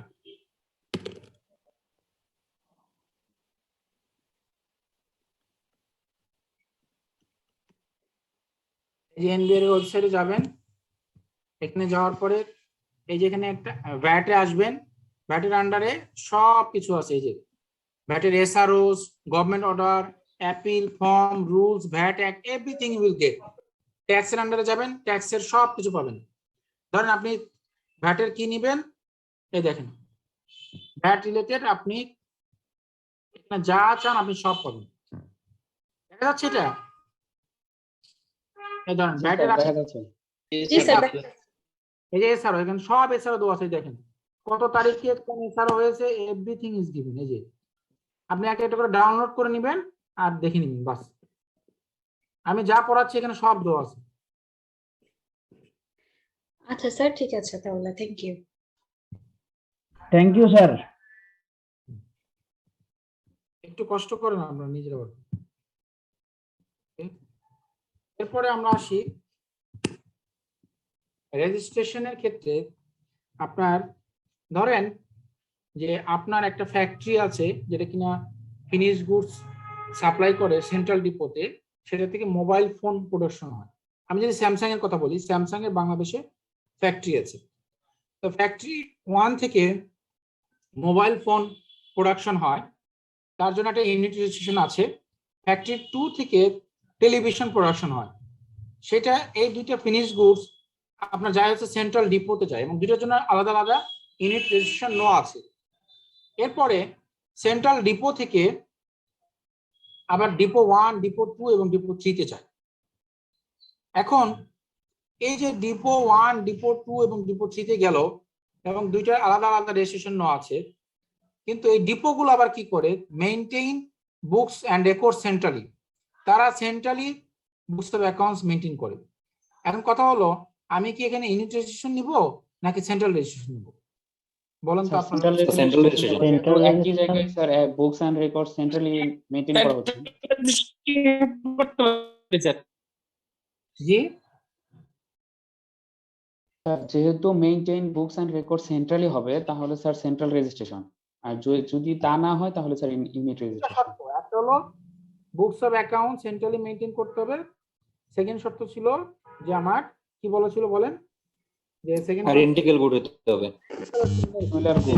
সিমিলার গুডস হতে হবে। ইলেকট্রনিক্যাল, দুইটাই কিন্তু ইলেকট্রনিক্স গুডস, তো এটা it's a similar types of goods or service আর কি। হ্যাঁ, তাহলে সেক্ষেত্রে আমি সেন্ট্রাল রেজিস্ট্রেশন নিব। এরপর আমরা অলরেডি এটা পড়ে ফেলেছি যে ইন্টার কোম্পানি ট্রান্সফার। আমি যদি কোনো গুডস ট্রান্সফার করি সেন্ট্রাল ইউনিট থেকে অন্য কোনো ইউনিটে, তাহলে সেটা আমার রেভিনিউ হিসেবে কনসিডার হবে না, এটার উপর কোনো আউটপুট ভ্যাট দিতে হবে না, আমাকে 6.5 দিয়ে এটা আমাকে এক জায়গা থেকে আরেক জায়গায় ট্রান্সফার করতে হবে। এটা আমরা অলরেডি ডিসকাস করে ফেলেছি। এটা আমরা ডিসকাস করে ফেলেছি যে ভলান্টারি ভ্যাট রেজিস্ট্রেশন, যে আমার যদি এনি পারসন মেকিং এ ট্যাক্সেবল সাপ্লাই, কেউ যদি কোনো ট্যাক্সেবল সাপ্লাই করে এবং এটা যদি একটা ইকোনমিক অ্যাক্টিভিটি হয়, তাকে ভ্যাটের আন্ডারে রেজিস্ট্রেশন নিতে হবে। নট নেসেসারি, সে চাইলে টার্নওভার ট্যাক্স আন্ডারে রেজিস্ট্রেশন নিতে পারে, কিন্তু এরপরও যদি সে চায় টার্নওভার ট্যাক্স আন্ডারে না নিয়ে ভ্যাটের আন্ডারে রেজিস্ট্রেশন নিতে পারে। এবং একবার যদি সে ভ্যাটের রেজিস্ট্রেশন নেয় তাহলে তাকে মিনিমাম 1 বছর কন্টিনিউ করতে হবে, সেটা আমরা আলোচনা করেছি। তাহলে এটার সুবিধা কি, আমি আউটপুট ভ্যাটের এগেইনস্টে ইনপুট ট্যাক্স ক্রেডিট নিতে পারবো। That is the benefit.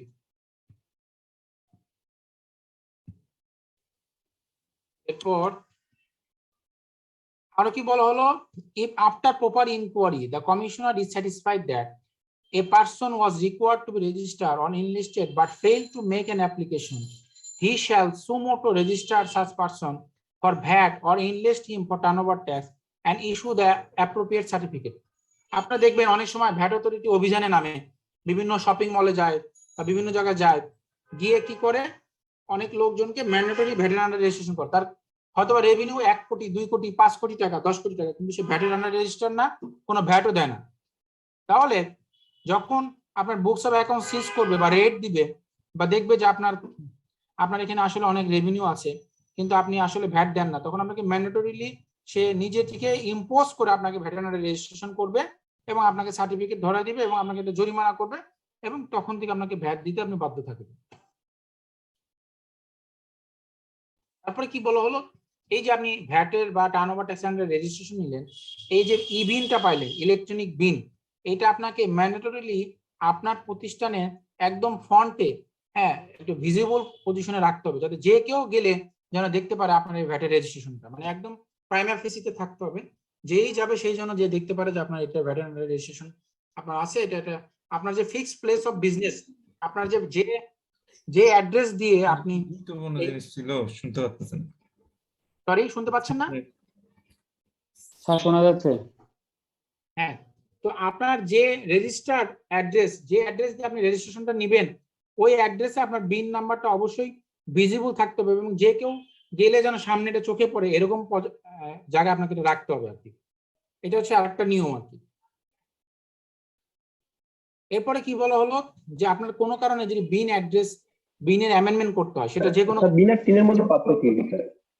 বিন হচ্ছে বিজনেস আইডেন্টিফিকেশন নাম্বার আর টিন হচ্ছে ট্যাক্স আইডেন্টিফিকেশন নাম্বার। ওইটা দিয়ে ভ্যাট অথরিটি আপনাকে খুঁজে বের করবে আর টিন দিয়ে ট্যাক্স অথরিটি খুঁজে বের করবে। ব্যবসা করতে গেলে তো দুটো লাগবে না স্যার? বিন আর টিন দুটো লাগবে না স্যার?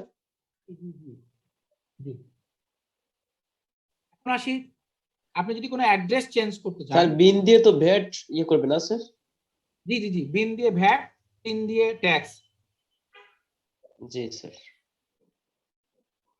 এখন আপনার অ্যাড্রেস চেঞ্জ হলো, কথা আপনি মতিঝিলে ছিলেন, এখন গুলশানে চলে আসছেন, তাহলে এটা যদি হয়, অথবা মতিঝিল থেকে আপনি পল্টনে গিয়েছেন, দুই রকম ঘটনা হতে পারে।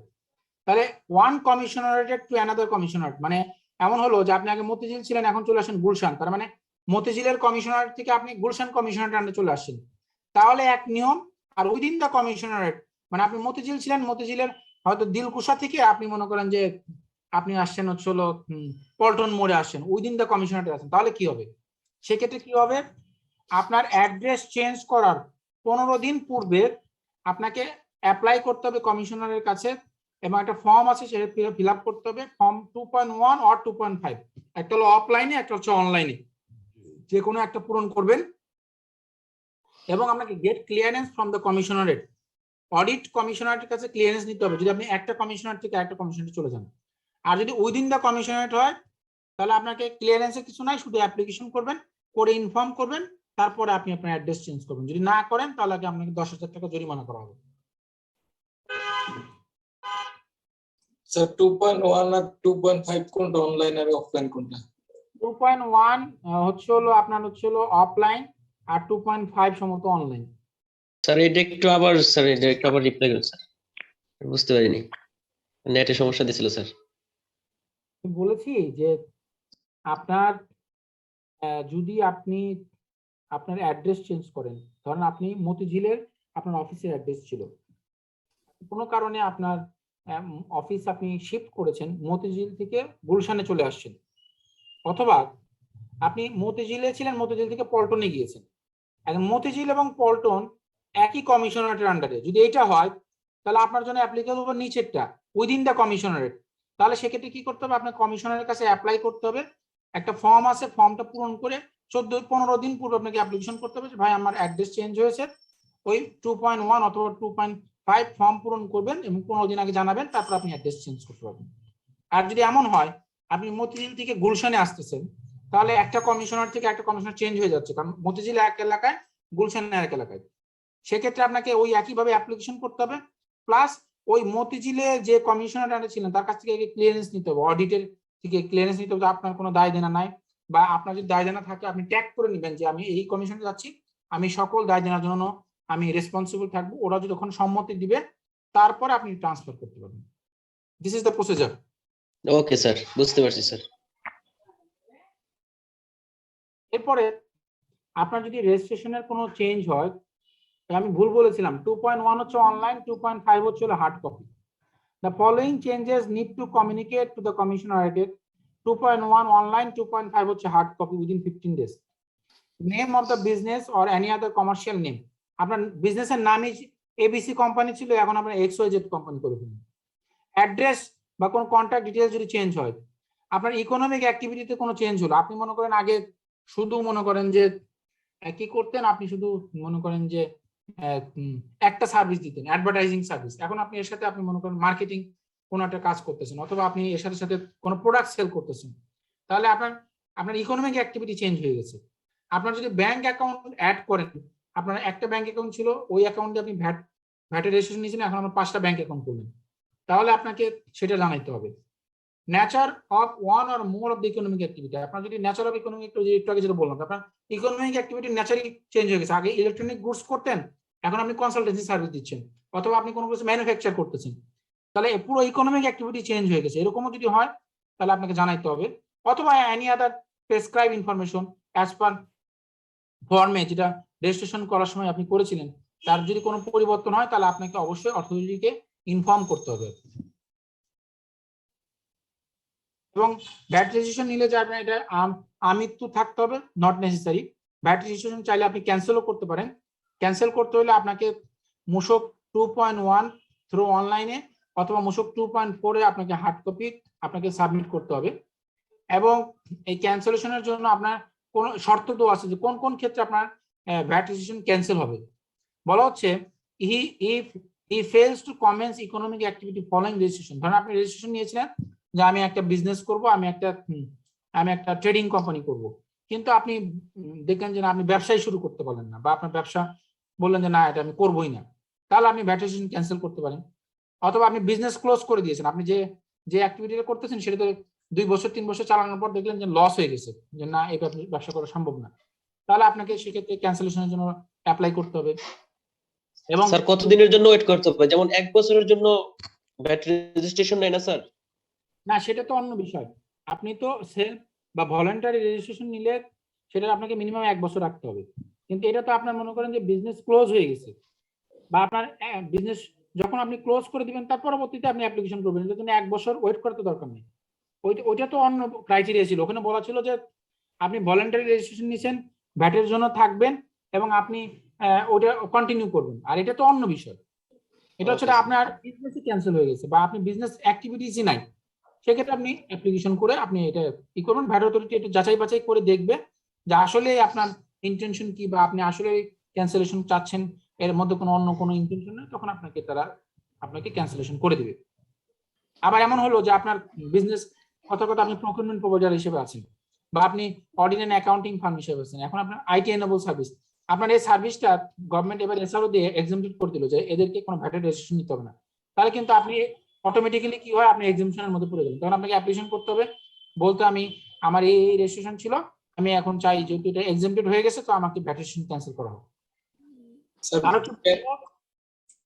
জি স্যার, ক্যান্সেল কত দিনের মধ্যে করতে হবে, বা এরকম কোনো আছে যে মানে না করলে কোনো না করলে এরকম কোনো কিছু নাই, বাট এটা তো আপনার জন্য একটা হ্যাসেল ফ্রি, কারণ আপনি যে ভ্যাট রেজিস্ট্রেশন নিয়েছেন সেটা যদি আপনি ক্যান্সেল না করেন, তাহলে আপনাকে তো প্রত্যেক মাসে ভ্যাট রিটার্ন জমা দিতে হবে, না দিলে তো ওটার আবার কনসিকুয়েন্স আছে। তো আপনি নিজের প্রয়োজনে আপনি এটাকে ক্যান্সেল করার জন্য যে আপনাকে স্পেসিফিক এত দিনের মধ্যে করতে হবে এরকম কোনো টাইম ফ্রেম দেওয়া নেই। বলতেন স্যার এই যে ক্যান্সার সম্পর্কে স্যার, জি পুনরায় যদি একটু বলতেন। কি বলেন ভাই, এতক্ষণ তো এটাই বলতেছিলাম। পুরোটা আবার কেন বলবো এখন? স্যার নেটের সমস্যা ছিল তো। His annual turnover falls below the limit of registration for 2 consecutive years. এবং annual turnover যদি consecutive 2 years আপনার আপনার হচ্ছে হলো ফল করে রেজিস্ট্রেশন নেওয়ার পর, তাহলে আপনি ক্যান্সেলেশনের জন্য আপনি অ্যাপ্লাই করতে পারেন। তাহলে আমরা কি দেখলাম, কোন কোন ক্ষেত্রে ভ্যাট রেজিস্ট্রেশনের জন্য অ্যাপ্লিকেশন করা যায়। এখানে বিভিন্ন ক্রাইটেরিয়া বলে দিচ্ছে। প্রথম কথা হলো যে আপনি বিজনেস শুরু করার জন্য আপনি ভ্যাট রেজিস্ট্রেশন নিয়েছেন, পরবর্তীতে আপনি মনে করলেন যে না আমি বিজনেসটা শুরুই করব না, তাহলে সেক্ষেত্রে আপনি রেজিস্ট্রেশন ক্যান্সেলেশনের জন্য অ্যাপ্লিকেশন করতে পারেন। আপনি বিজনেসটা কন্টিনিউ করতেছেন, 4-5 বছর করেছেন, তারপর আপনার বিজনেসের লস হয়ে গেছে বা আপনি দেশের বাইরে চলে যাবেন বা যে কোনো কারণে বিজনেস করবেন না, সেক্ষেত্রে আপনি অ্যাপ্লিকেশন করতে পারেন। আপনার রেজিস্ট্রেশনটা ছিল, পরবর্তীতে গভর্নমেন্ট ওটাকে এক্সামটেড ঘোষণা করলো, সেক্ষেত্রে আপনাকে অ্যাপ্লিকেশন করে এটাকে ক্যান্সেল করাতে হবে। অথবা আপনার অ্যানুয়াল টার্নওভার, আপনি ভ্যাট রেজিস্ট্রেশন নিয়েছিলেন এবং পরপর 2 বছর যদি আপনার টার্নওভার 2 কোটি টাকার কম হয়, সেক্ষেত্রে আপনি অ্যাপ্লিকেশন করে ভ্যাট রেজিস্ট্রেশন ক্যান্সেলের জন্য আবেদন করতে পারেন। আবেদন করার নিয়ম হচ্ছে আপনাকে মূসক 2.1 থ্রু অনলাইন অথবা মূসক 2.4 হার্ড কপি থ্রুতে আপনাকে অ্যাপ্লিকেশন করতে হবে। স্যার এখানে 2.4 আর 2.5 কি সেম? না, এখানে 2.1 হচ্ছে হলো একটা ফর্ম, আর 2. আচ্ছা আমি একটা সেকেন্ড, আমি বইটা নিয়ে আসি, দাঁড়ান দেখি। স্যার একটা 2.1 একটা মনে হয় অনলাইন আর একটা হচ্ছে হার্ড কপি। 2.1 তো যে চেঞ্জের ক্ষেত্রেও 2.1, আবার এখানে 2.1।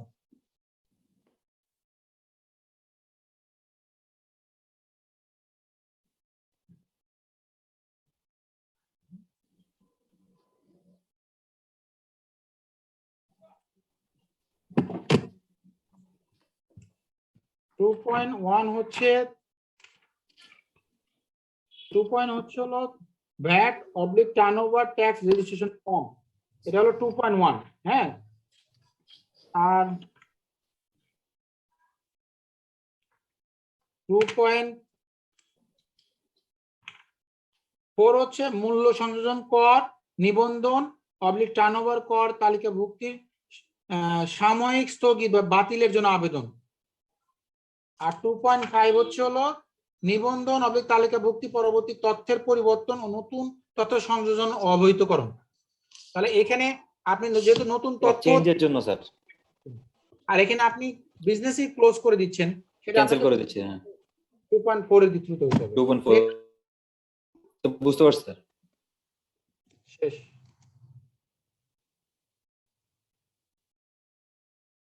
ডান, এটা আমি দিয়ে দিব একটু পরে।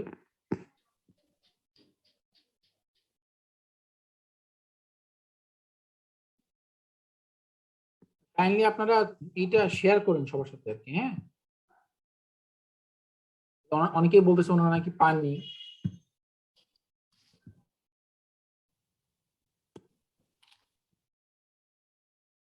দেখা যাচ্ছে এটা? জি স্যার। জি স্যার দেখা যাচ্ছে।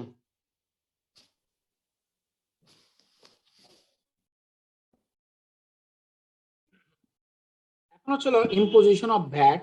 আমি ভ্যাটটা কোন ভ্যালুর উপর ইম্পোজ হবে বা কিভাবে ইম্পোজ হবে আমরা সেই জিনিসটা দেখব। হ্যাঁ,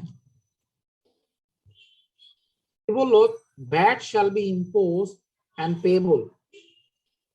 আপনার ট্যাক্সেবল ইম্পোর্ট, আপনি যদি দেশের বাইরে থেকে কোনো কিছু ইম্পোর্ট করেন, সেক্ষেত্রে ভ্যাটটা কিভাবে হবে বলা হচ্ছে, value of taxable supply import oblique taxable supply into rate of VAT equal to VAT payable. কি বললো? Value of taxable import oblique taxable supply into rate of VAT equal to VAT payable. এখন এই কথার মাহাত্ম্য কি আর কি? হ্যাঁ, এর মাহাত্ম্য আগে বুঝাই আপনাদেরকে।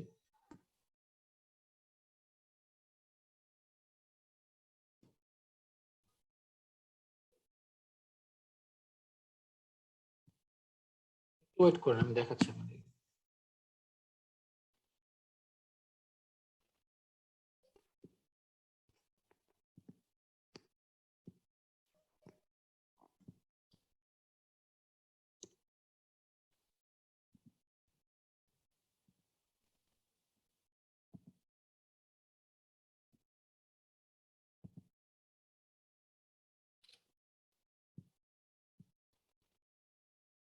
দেখা যায়? স্যার জি স্যার। দেখতে পাচ্ছেন? জি স্যার স্যার জি স্যার। আপনার একটু আগে কি বলা হলো যে ট্যাক্সেবল সাপ্লাইয়ের ক্ষেত্রে কোন ভ্যালুর উপরে আপনি ভ্যাট চার্জ করবেন। যখন আপনি ইম্পোর্ট করেন আপনাকে মাথায় রাখতে হবে ইম্পোর্ট করার ক্ষেত্রে কিছু প্রসিজারস আছে, সেটা ফলো করে আপনার ট্যাক্স ভ্যাট ক্যালকুলেশন হয়। তো this is the universal structure, যে ইউনিভার্সাল স্ট্রাকচার অনুযায়ী আপনি যখন কোনো একটা প্রোডাক্ট ইম্পোর্ট করবেন সবার আগে আপনাকে কাস্টম ডিউটি পে করতে হবে, তারপরে রেগুলেটরি ডিউটি, তারপরে সাপ্লিমেন্টারি ডিউটি, তারপরে ভ্যাট, তারপরে অ্যাডভান্স ট্যাক্স, অ্যাডভান্স ভ্যাট বলে আর কি। হ্যাঁ, আর ইনকাম ট্যাক্স আবার আলাদা জিনিস আর কি। হ্যাঁ, এই এক্সাম্পলটা যদি আমরা দেখি, এই এক্সাম্পলে বলা আছে যে আমার একটা প্রোডাক্ট আমি 50,000 টাকা অ্যাসেসমেন্ট দিব। এই বিষয়টা ইম্পর্টেন্ট রাখি। আপনি যখন কোনো প্রোডাক্ট ইম্পোর্ট করবেন, ইম্পোর্ট করার সময় অলওয়েজ ভ্যাটটা হবে হচ্ছে হলো আপনার ভ্যাট ট্যাক্স যা কিছু সবকিছু ক্যালকুলেশন হবে অ্যাসেসমেন্ট ভ্যালুর উপরে। আপনাকে অঙ্কে কনফিউজ করার জন্য বা যে কোনো জায়গায় কনফিউজ করার জন্য বলা থাকে ইনভয়েস ভ্যালু বলা থাকতে পারে। ধরার কথা এখানে যদি বলা থাকতো যে ইনভয়েস ভ্যালু 40,000 টাকা আর এবি বলতে অ্যাসেসমেন্ট ভ্যালু বলতেছে 50,000 টাকা, তাহলে আপনি কোন টাকার উপরে ট্যাক্স ক্যালকুলেশন করবেন সবসময় মাথায় রাখতে হবে। কাস্টমস ট্যাক্স ক্যালকুলেশন করে বেসড অন কি, বেসড অন হচ্ছে হলো আপনার অ্যাসেসমেন্ট ভ্যালু আর কি। হ্যাঁ, সো এখানে আমার অ্যাসেসমেন্ট ভ্যালু হচ্ছে 50,000 টাকা, আমি কাস্টম ডিউটি রেট হচ্ছে 25%, তাহলে আমি এই 50,000 টাকার 25% হিসেবে 12,500 টাকা আমি কি দিলাম, কাস্টম ডিউটি দিলাম। এরপরে রেগুলেটরি ডিউটি, রেগুলেটরি ডিউটি হচ্ছে হলো আপনার হচ্ছে হলো 10%, কার উপরে হবে, অ্যাসেসমেন্ট ভ্যালুর উপরে। অ্যাসেসমেন্ট ভ্যালু 50,000 টাকা, এরপর 10% 5,000 টাকা। এরপরে সাপ্লিমেন্টারি ডিউটি, সাপ্লিমেন্টারি ডিউটি কত, 20%। সেটা কিভাবে হবে, assessment value plus CD plus RD, তাহলে অ্যাসেসমেন্ট ভ্যালু কত, 50,000 টাকা, এর সাথে সিডি 12,500 প্লাস আরডি 5,000, এই তিনটা যোগ করে 67,500, এর উপরে 20% এসডি 13,500 টাকা। এরপরে ভ্যাট ক্যালকুলেশন হবে। ভ্যাট ক্যালকুলেশনের ফর্মুলা কি, assessment value plus CD plus SD plus RD, তাহলে এই 67,500 সাথে এই 13,500 যোগ করে 81,000 টাকা, এর উপরে 15% ভ্যাট আপনার হচ্ছে হলো 12,150। এবং এটি বা অ্যাডভান্স ভ্যাট এটাও একই ভ্যালুর উপরে হয়, যে ভ্যাট যে ভ্যালুর উপরে হয় সেটার ফর্মুলাও সেম, 81,000 টাকার উপর 5%, এই 4,050। এই হচ্ছে হলো স্ট্রাকচার। আপনার হচ্ছে রেট চেঞ্জ হতে পারে, এক একটা ক্ষেত্রে এক এক রকম রেট হবে, বাট আপনার ক্যালকুলেশনটা এইভাবে হবে। এটা আপনারা ভালো মতো বুঝে নেন। আপনারা বুঝতে পেরেছেন বলেন? স্যার এসডি থেকে স্যার আবার একটু স্যার স্যার ভ্যাটেরটা আরেকবার বলবেন। আমি বললাম যে যখন কোনো প্রোডাক্ট ইম্পোর্ট করা হয়, ইম্পোর্ট করার সময় ভ্যাট ট্যাক্স ক্যালকুলেশন করা হয় এই এই এই এই ফর্মুলাতে। এবং এখানে নিয়মটা কি, এখানে নিয়ম হচ্ছে যে আপনাকে একটা সার্টেন প্রসিজারস ফলো করতে হবে। সেই প্রসিজারে কি বলা আছে, এখানে একটা এক্সাম্পল দেওয়া আছে। আমি একটা প্রোডাক্ট ইম্পোর্ট করেছি, সেই ইম্পোর্টের ভ্যালু হচ্ছে হলো, প্রোডাক্টের ভ্যালু হচ্ছে 50,000 টাকা। ধরে নিলাম যে এখানে ইনভয়েস ভ্যালু এবং অ্যাসেসমেন্ট ভ্যালু সেম, আপনি কোনো আন্ডার ইনভয়েস করেননি, তাহলে 50,000 টাকা অ্যাসেসমেন্ট ভ্যালু। এখানে আপনাকে কাস্টম ডিউটি 25% দিতে হবে, রেগুলেটরি ডিউটি 10% দিতে হবে, সাপ্লিমেন্টারি ডিউটি 20% দিতে হবে, ভ্যাট 15% এবং এটি 5%। এগুলো বলাই থাকে কোন প্রোডাক্টের উপর কত পার্সেন্ট হবে। ভ্যাট অলওয়েজ 15%, এটি 5%, এটাও ঠিক আছে। কিন্তু আরডি, সিডি, এসডি এগুলো কিন্তু চেঞ্জ হয়, প্রোডাক্ট টু প্রোডাক্ট বেসিসে এটা চেঞ্জ হয়।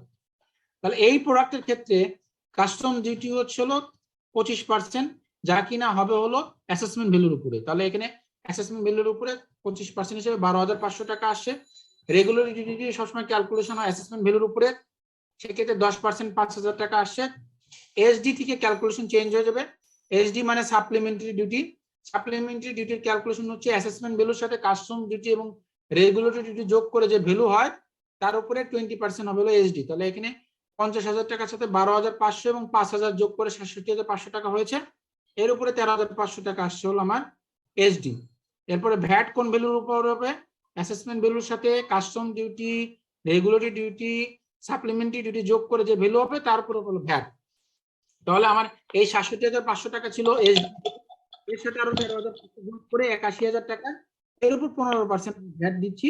আবার এই সেম ভ্যালুর উপরে এটি বা অ্যাডভান্স ভ্যাট হবে 5%, ৪,০৫০ টাকা। এই টোটাল ট্যাক্স আসছে এখানে ৪৭,২০০ টাকা। ৫০,০০০ টাকা একটা প্রোডাক্টের টোটাল ট্যাক্স হচ্ছে ৪৭,২০০ টাকা। অ্যাডভান্স ট্যাক্স বলতে কিরকম স্যার? একটা কথা থাকে অ্যাডভান্স ট্যাক্স, এটা কি হবে? অ্যাডভান্স ট্যাক্স হচ্ছে অন্য জিনিস, ওটা অ্যাডভান্স ইনকাম ট্যাক্স বলে। সেটা হয় অ্যাসেসমেন্ট ভ্যালুর উপরে, ওটা অ্যাসেসমেন্ট ভ্যালুর উপর 5% হবে।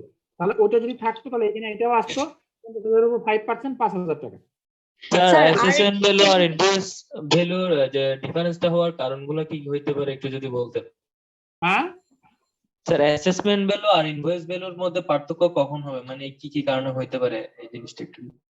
ভ্যালু এবং ইনভয়েস ভ্যালুর মধ্যে পার্থক্য হতে পারে, আপনি মনে করেন যে প্রোডাক্ট আন্ডার ইনভয়েস করেছেন, আপনি প্রোডাক্টের ভ্যালু ১০০ টাকা, কিন্তু আপনি প্রোডাক্টের এখানে পে করতেছেন মাত্র ৩০ টাকা, বাকি ৭০ টাকা আপনি নন ব্যাংকিং চ্যানেলে বা হুন্ডির মাধ্যমে পাঠিয়ে দিয়েছেন, যাতে ৩০ টাকায় যখন প্রোডাক্টে আসবে তখন তার উপরে কম টাকা ট্যাক্স ভ্যাট দিতে হবে। ফাঁকি দেওয়ার জন্য আপনি এটা করেছেন। তো গভর্নমেন্ট যদি এটা বুঝতে পারে বা কাস্টমস অথরিটি যদি ধরতে পারে, বা ম্যাক্সিমাম সময় কাস্টমস অথরিটি ভ্যালু অ্যাসেস করে, যে আপনি যে ভ্যালু দিয়েছেন সেই ভ্যালুকে তারা ধরে নেয় না, তাদের কাছে একটা বেঞ্চমার্ক থাকে, সেই বেঞ্চমার্ক মধ্যে তারা ভ্যালু ধরে নেয়। যে ভ্যালু ধরে নিবে, এটা আপনি যখন বিল অফ এন্ট্রি দেখবেন, বিল অফ এন্ট্রি ৪২ নম্বর কলামে অ্যাসেসমেন্ট ভ্যালু দেওয়া থাকে, ওটার উপর বেস করে সব ট্যাক্স চার্জ করা হয়। সো ওইটাই হচ্ছে ফাইনাল এবং ওটার উপর বেস করে হবে।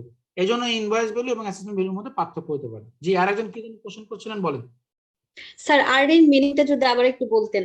আরডি হচ্ছে রেগুলেটরি ডিউটি।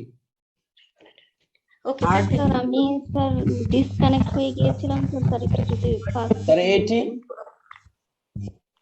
এটি মানে হচ্ছে হলো অ্যাডভান্স ট্যাক্স। অ্যাডভান্স ট্যাক্স আর অ্যাডভান্স ভ্যাট একই জিনিস। স্যার যেটা বলতেছিলেন স্যার যে এটি কেন দেওয়া হবে? এটি দিতে হবে, গভর্নমেন্ট বলছে আপনাকে যে কোনো মাল ইম্পোর্ট করলে আপনাকে বাধ্যতামূলক এটি দিতে হবে। আর একটা বিষয়, এটা কি জি বলেন। স্যার এটা কি আমি রেয়াত পাবো পরে? হ্যাঁ, এটি এবং ভ্যাট এই দুটো আপনি রেয়াত নিতে পারবেন। এই দুটো আপনার কস্ট টু দ্য কোম্পানি হবে না। এই ১২,১৫০ এবং ৪,০৫০ আপনি ইনপুট ট্যাক্স কেটে নিতে পারবেন যদি আপনি 15% এটা ভ্যাট পে করেন। আর যদি 15% কম হয় তাহলে এটা আপনার কস্ট টু দ্য কোম্পানি হবে। আর এসডি, আরডি এবং সিডি এগুলো আপনি রেয়াত নিতে পারবেন না, বা এটা আপনার কস্ট টু দ্য কোম্পানি হয়ে যাবে, এটা আপনার কস্ট অফ গুডস সোল্ড এর অংশ। আর কার কোনো কোশ্চেন থাকলে বলেন। আর অ্যাডভান্স কি সব ক্ষেত্রে 5%? না, কিছু কম আছে, নতুন এবার চেঞ্জও আসছে। স্যার আমরা কি ভ্যাট পেবল করব ৪৭,২০০? নো নো নো, এখানে ভ্যাট পেবল ৩৭,২০০ কেন? ভ্যাট তো ১১,২০০, ১২,১৫০, সবগুলো ট্যাক্স মিলে আসছে হলো আপনার ৪৭,২০০। এটা জাস্ট দেখানোর জন্য, কিন্তু এটা তো আমরা মানে একটা প্রোডাক্টের উপর আমরা আলাদা আলাদা এভাবে সিডি দিব 25%, আরডি দিব 10%, এভাবে আপনার এখানে আলাদা আলাদা করে দেওয়া আছে, জাস্ট হলো এখানে জানানোর জন্য যে কত টাকা আসতেছে আর কি। হ্যাঁ, আচ্ছা, এটির ক্ষেত্রে আছে সেকশন 31, আপনি লিখে নিতে পারেন। 200 টাকাকে আমরা কি নামে চিনতে পারি? এটাকে বলা হয় টোটাল ডিউটিজ এন্ড ট্যাক্সেস, লিখতে পারেন। টোটাল ডিউটিজ এন্ড ট্যাক্সেস হচ্ছে ৪৭,২০০। আচ্ছা, আমি এখানে একটু বলে রাখি, সেকশন 31 এ আমদানিকালে আগাম কর পরিশোধের একটা সম্বন্ধে বলা হয়েছে। এখানে বলা হয়েছে করযোগ্য আমদানির উপর মূসক যে সময় ও যে পদ্ধতিতে আদায় করা হয়, সেই একই সময়ে ও পদ্ধতিতে করযোগ্য আমদানির উপর মূসক অরোপযোগ্য ভিত্তিমূল্যের উপর বোর্ড কর্তৃক নির্ধারিত শর্ত ও পদ্ধতিতে পণ্য উৎপাদনের লক্ষ্যে আমদানিকৃত উপকরণের ক্ষেত্রে ৩% হারে এবং অন্যান্য ক্ষেত্রে ৫% হারে আগাম কর প্রদেয় হবে। কি বললো? করযোগ্য আমদানি, একটা মনে করেন কোন একটা প্রোডাক্ট আপনি ইম্পোর্ট করতেছেন কম দাম, এটা বলছে করযোগ্য আমদানি। মূসক উপর, মূসক যে সময় এবং যে পদ্ধতিতে আদায় করা হয়, মূসক কখন আদায় করা হইতেছে, যে এখন আদায় করা হচ্ছে, এবং যে পদ্ধতিতে আদায় করা হচ্ছে একই পদ্ধতিতে আদায় করা হবে, সেই একই সময়ে এবং একই পদ্ধতিতে করযোগ্য আমদানির উপর মূসক আরোপযোগ্য ভিত্তিমূল্যের উপর, এই যে মূসক আরোপযোগ্য ভিত্তিমূল্য কত, ৮১,০০০ টাকা, সেই একই ভিত্তিমূল্যের উপরে আপনার আপনার অ্যাডভান্স ট্যাক্স আপনার প্রযোজ্য হবে এবং সেটার রেট হবে হলো যদি কোনো আমদানি আপনার যদি উপকরণ উৎপাদনের জন্য হয় ম্যানুফ্যাকচারিং রিলেটেড হলে পরে 3% রেট হবে আর আদার দেন ম্যানুফ্যাকচারিং হলে 5% হবে। আমি এখানে 5% দিয়েছি, ধরে নিয়েছি যে আদার দেন ম্যানুফ্যাকচারিং। আর যদি এটা ম্যানুফ্যাকচারিং হয় তাহলে এখানে রেট হবে 3%। আর কারো কোনো কোশ্চেন থাকলে বলেন। স্যার আমার একটা কোশ্চেন ছিল, সেটা হচ্ছে স্যার যখন ইম্পোর্ট করি আমরা যে পণ্যটা, সেখানে যে ইনভয়েসের মধ্যে পণ্যের ভ্যালুটা কমিয়ে দিল, তো যখন হচ্ছে কাস্টমসে পণ্যটা আবার রিভ্যালুয়েশন করা হয় স্যার, যেটা ওই অ্যাসেসমেন্ট ভ্যালু যেটা, তো স্যার অ্যাসেসমেন্ট ভ্যালু করার সময় কি স্যার এখানে কোনো রুলস আছে যে এই পণ্যের ক্ষেত্রে এরকম ভ্যালুটা ধরা হবে, বা ওরা কিভাবে ধরে স্যার? একটা নর্মস আছে ওদের, প্রিভিয়াসলি এরকম কোনো প্রোডাক্ট কেউ আনছে কিনা, সেটার কোনো ভ্যালু আছে কিনা, রেফারেন্স ভ্যালু ওরা দেখে আর কি। হ্যাঁ, বা এই সিমিলার টাইপস এর গুডস এর আসলে মার্কেটের প্রাইস কেমন, ওরা এগুলো চেক করে আর কি। ওই মানে এই সাবকন্টিনেন্টাল কে কত টাকা ভ্যালু ধরে করে, এখানে অনেক বিষয় আছে। এখানে তো এক্সপোর্ট বিল অফ এক্সপোর্ট এখানে এইচএস কোড থাকে, ওনারা কি এইচএস কোড অনুযায়ী মিলাবে? সরি, বিল অফ এক্সপোর্টে যখন প্রোডাক্ট ইম্পোর্ট হয় তখন এইচএস কোড থাকে তো প্রত্যেকটা প্রোডাক্টের। হ্যাঁ, এই প্রোডাক্ট অনুযায়ী কি ওনারা ভ্যালু বের করতে পারে? হ্যাঁ, এসএস কোড অনুযায়ী তো হবে। ওই এসএস কোড ধরে ধরেই আপনার কাস্টমস অথরিটি সিডি কত হবে, আরডি কত হবে, এসডি কত হবে, ওই এসএস কোড ধরে ধরেই করবে। স্যার মোট কথা হচ্ছে স্যার কাস্টমারকে কোনো মতো ফাঁকি দেওয়া যাবে না, ওরা যে কোনো মতো দরকার। হ্যাঁ, তা তো বটেই, ফাঁকি দেওয়া যাবে না, আমরা ফাঁকি দেওয়া যায়, বহু রাস্তা আছে ফাঁকি দেওয়ার আর কি। হ্যাঁ, ইসলাম রশিদ বলেন। স্যার জি স্যার, এইখানে স্যার এই প্রোডাক্টটা যখন স্যার সাপ্লাই দিবে, ধরলাম তার সাপ্লাইয়ের রেট হবে 7.5, তখন তার ভ্যাটের যে রেটটা হবে আর এইখানে ইম্পোর্ট স্টেজে যে ভ্যাট দিয়েছে, তো ওইটা ডিফারেন্সটাই তো স্যার ক্লেম করবে না স্যার? না, এই যে ভ্যাটটা দিল পুরোটাই তার কস্ট টু দ্য কোম্পানি হয়ে যাবে, তখন এটা কস্ট অফ এই 47,200 টাকা পুরোটাই তার কস্ট অফ গুডস সোল্ড এর অংশ, কারণ তার সাপ্লাই রেট 5.5 7.5%, সো এখানে সেই ইনপুট ট্যাক্স ক্রেডিট নিতে পারবে না। তাহলে স্যার এটার কোনো সমন্বয় হবে না, তখন 7.5% ওইটার উপর যা হবে ওই ইনভয়েস ভ্যালু তার উপর রেটটা ধরেই করতে হবে? ওটাও দিতে হবে, এটাও দিতে হবে। এতক্ষণ তো আমরা তাই বললাম, আগে তো আপনাকে একটা ম্যাথমেটিক্স করে দেখালাম ইমপ্যাক্টটা কি। প্রথমে তো আমরা একটা ম্যাথমেটিক্স করেছি, সেখানে দেখাইছি যে আপনার 15% রেটে দিলে কি সুবিধা, 5% রেটে দিলে কি সুবিধা এবং কি অসুবিধা। তো আপনি যখন 7.5% ভ্যাট পে করবেন, ধরেন এখানে এই সবগুলো মিলে আপনার কস্ট আসলে 1 লাখ টাকা, তো পুরোটাই আপনার কস্ট। আবার যখন 1 লাখ টাকা সেল করবেন, 2 লাখ টাকা সেল করবেন, এই 2 লাখ টাকার উপর 7.5% 15,000 টাকা আবার ভ্যাট দিবেন, তাহলে 15,000 টাকা ভ্যাট দিলেন, আবার এখানে যেগুলো দিচ্ছেন এগুলো আপনার কস্ট, সবই কস্ট। স্যার এখানে স্যার 81,000 টাকা হবে বেস ভ্যালু যখন কস্টটা অ্যাড হয়ে যাবে নাকি?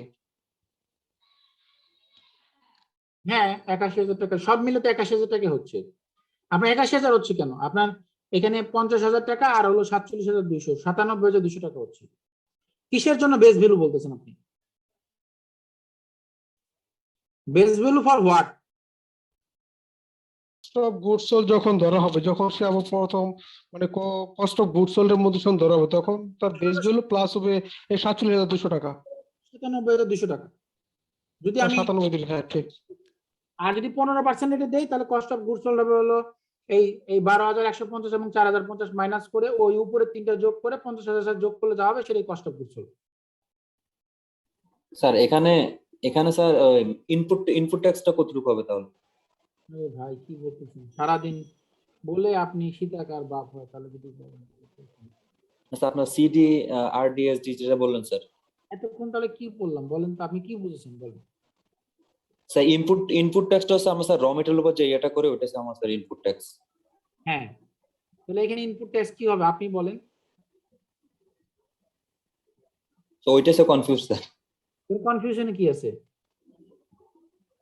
আপনি যখন কোনো একটা প্রোডাক্ট ইম্পোর্ট করবেন, ইম্পোর্টের সময় তো আর কিছু নাই, তাহলে সেখানে আপনি ইনপুট ট্যাক্স ক্রেডিট কোনটা, এই ভ্যাটের অ্যামাউন্ট ইনপুট ট্যাক্স ক্রেডিট এবং এটিটা ইনপুট ট্যাক্স ক্রেডিট, এই দুটো আপনি ইনপুট ট্যাক্স ক্রেডিট নেবেন। Okay sir. স্যার আমার একটা জিনিস জানা ছিল, একটা বিষয়। জি বলেন।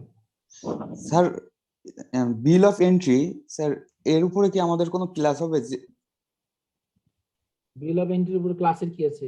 এটা ক্লাসের তো কিছু নাই।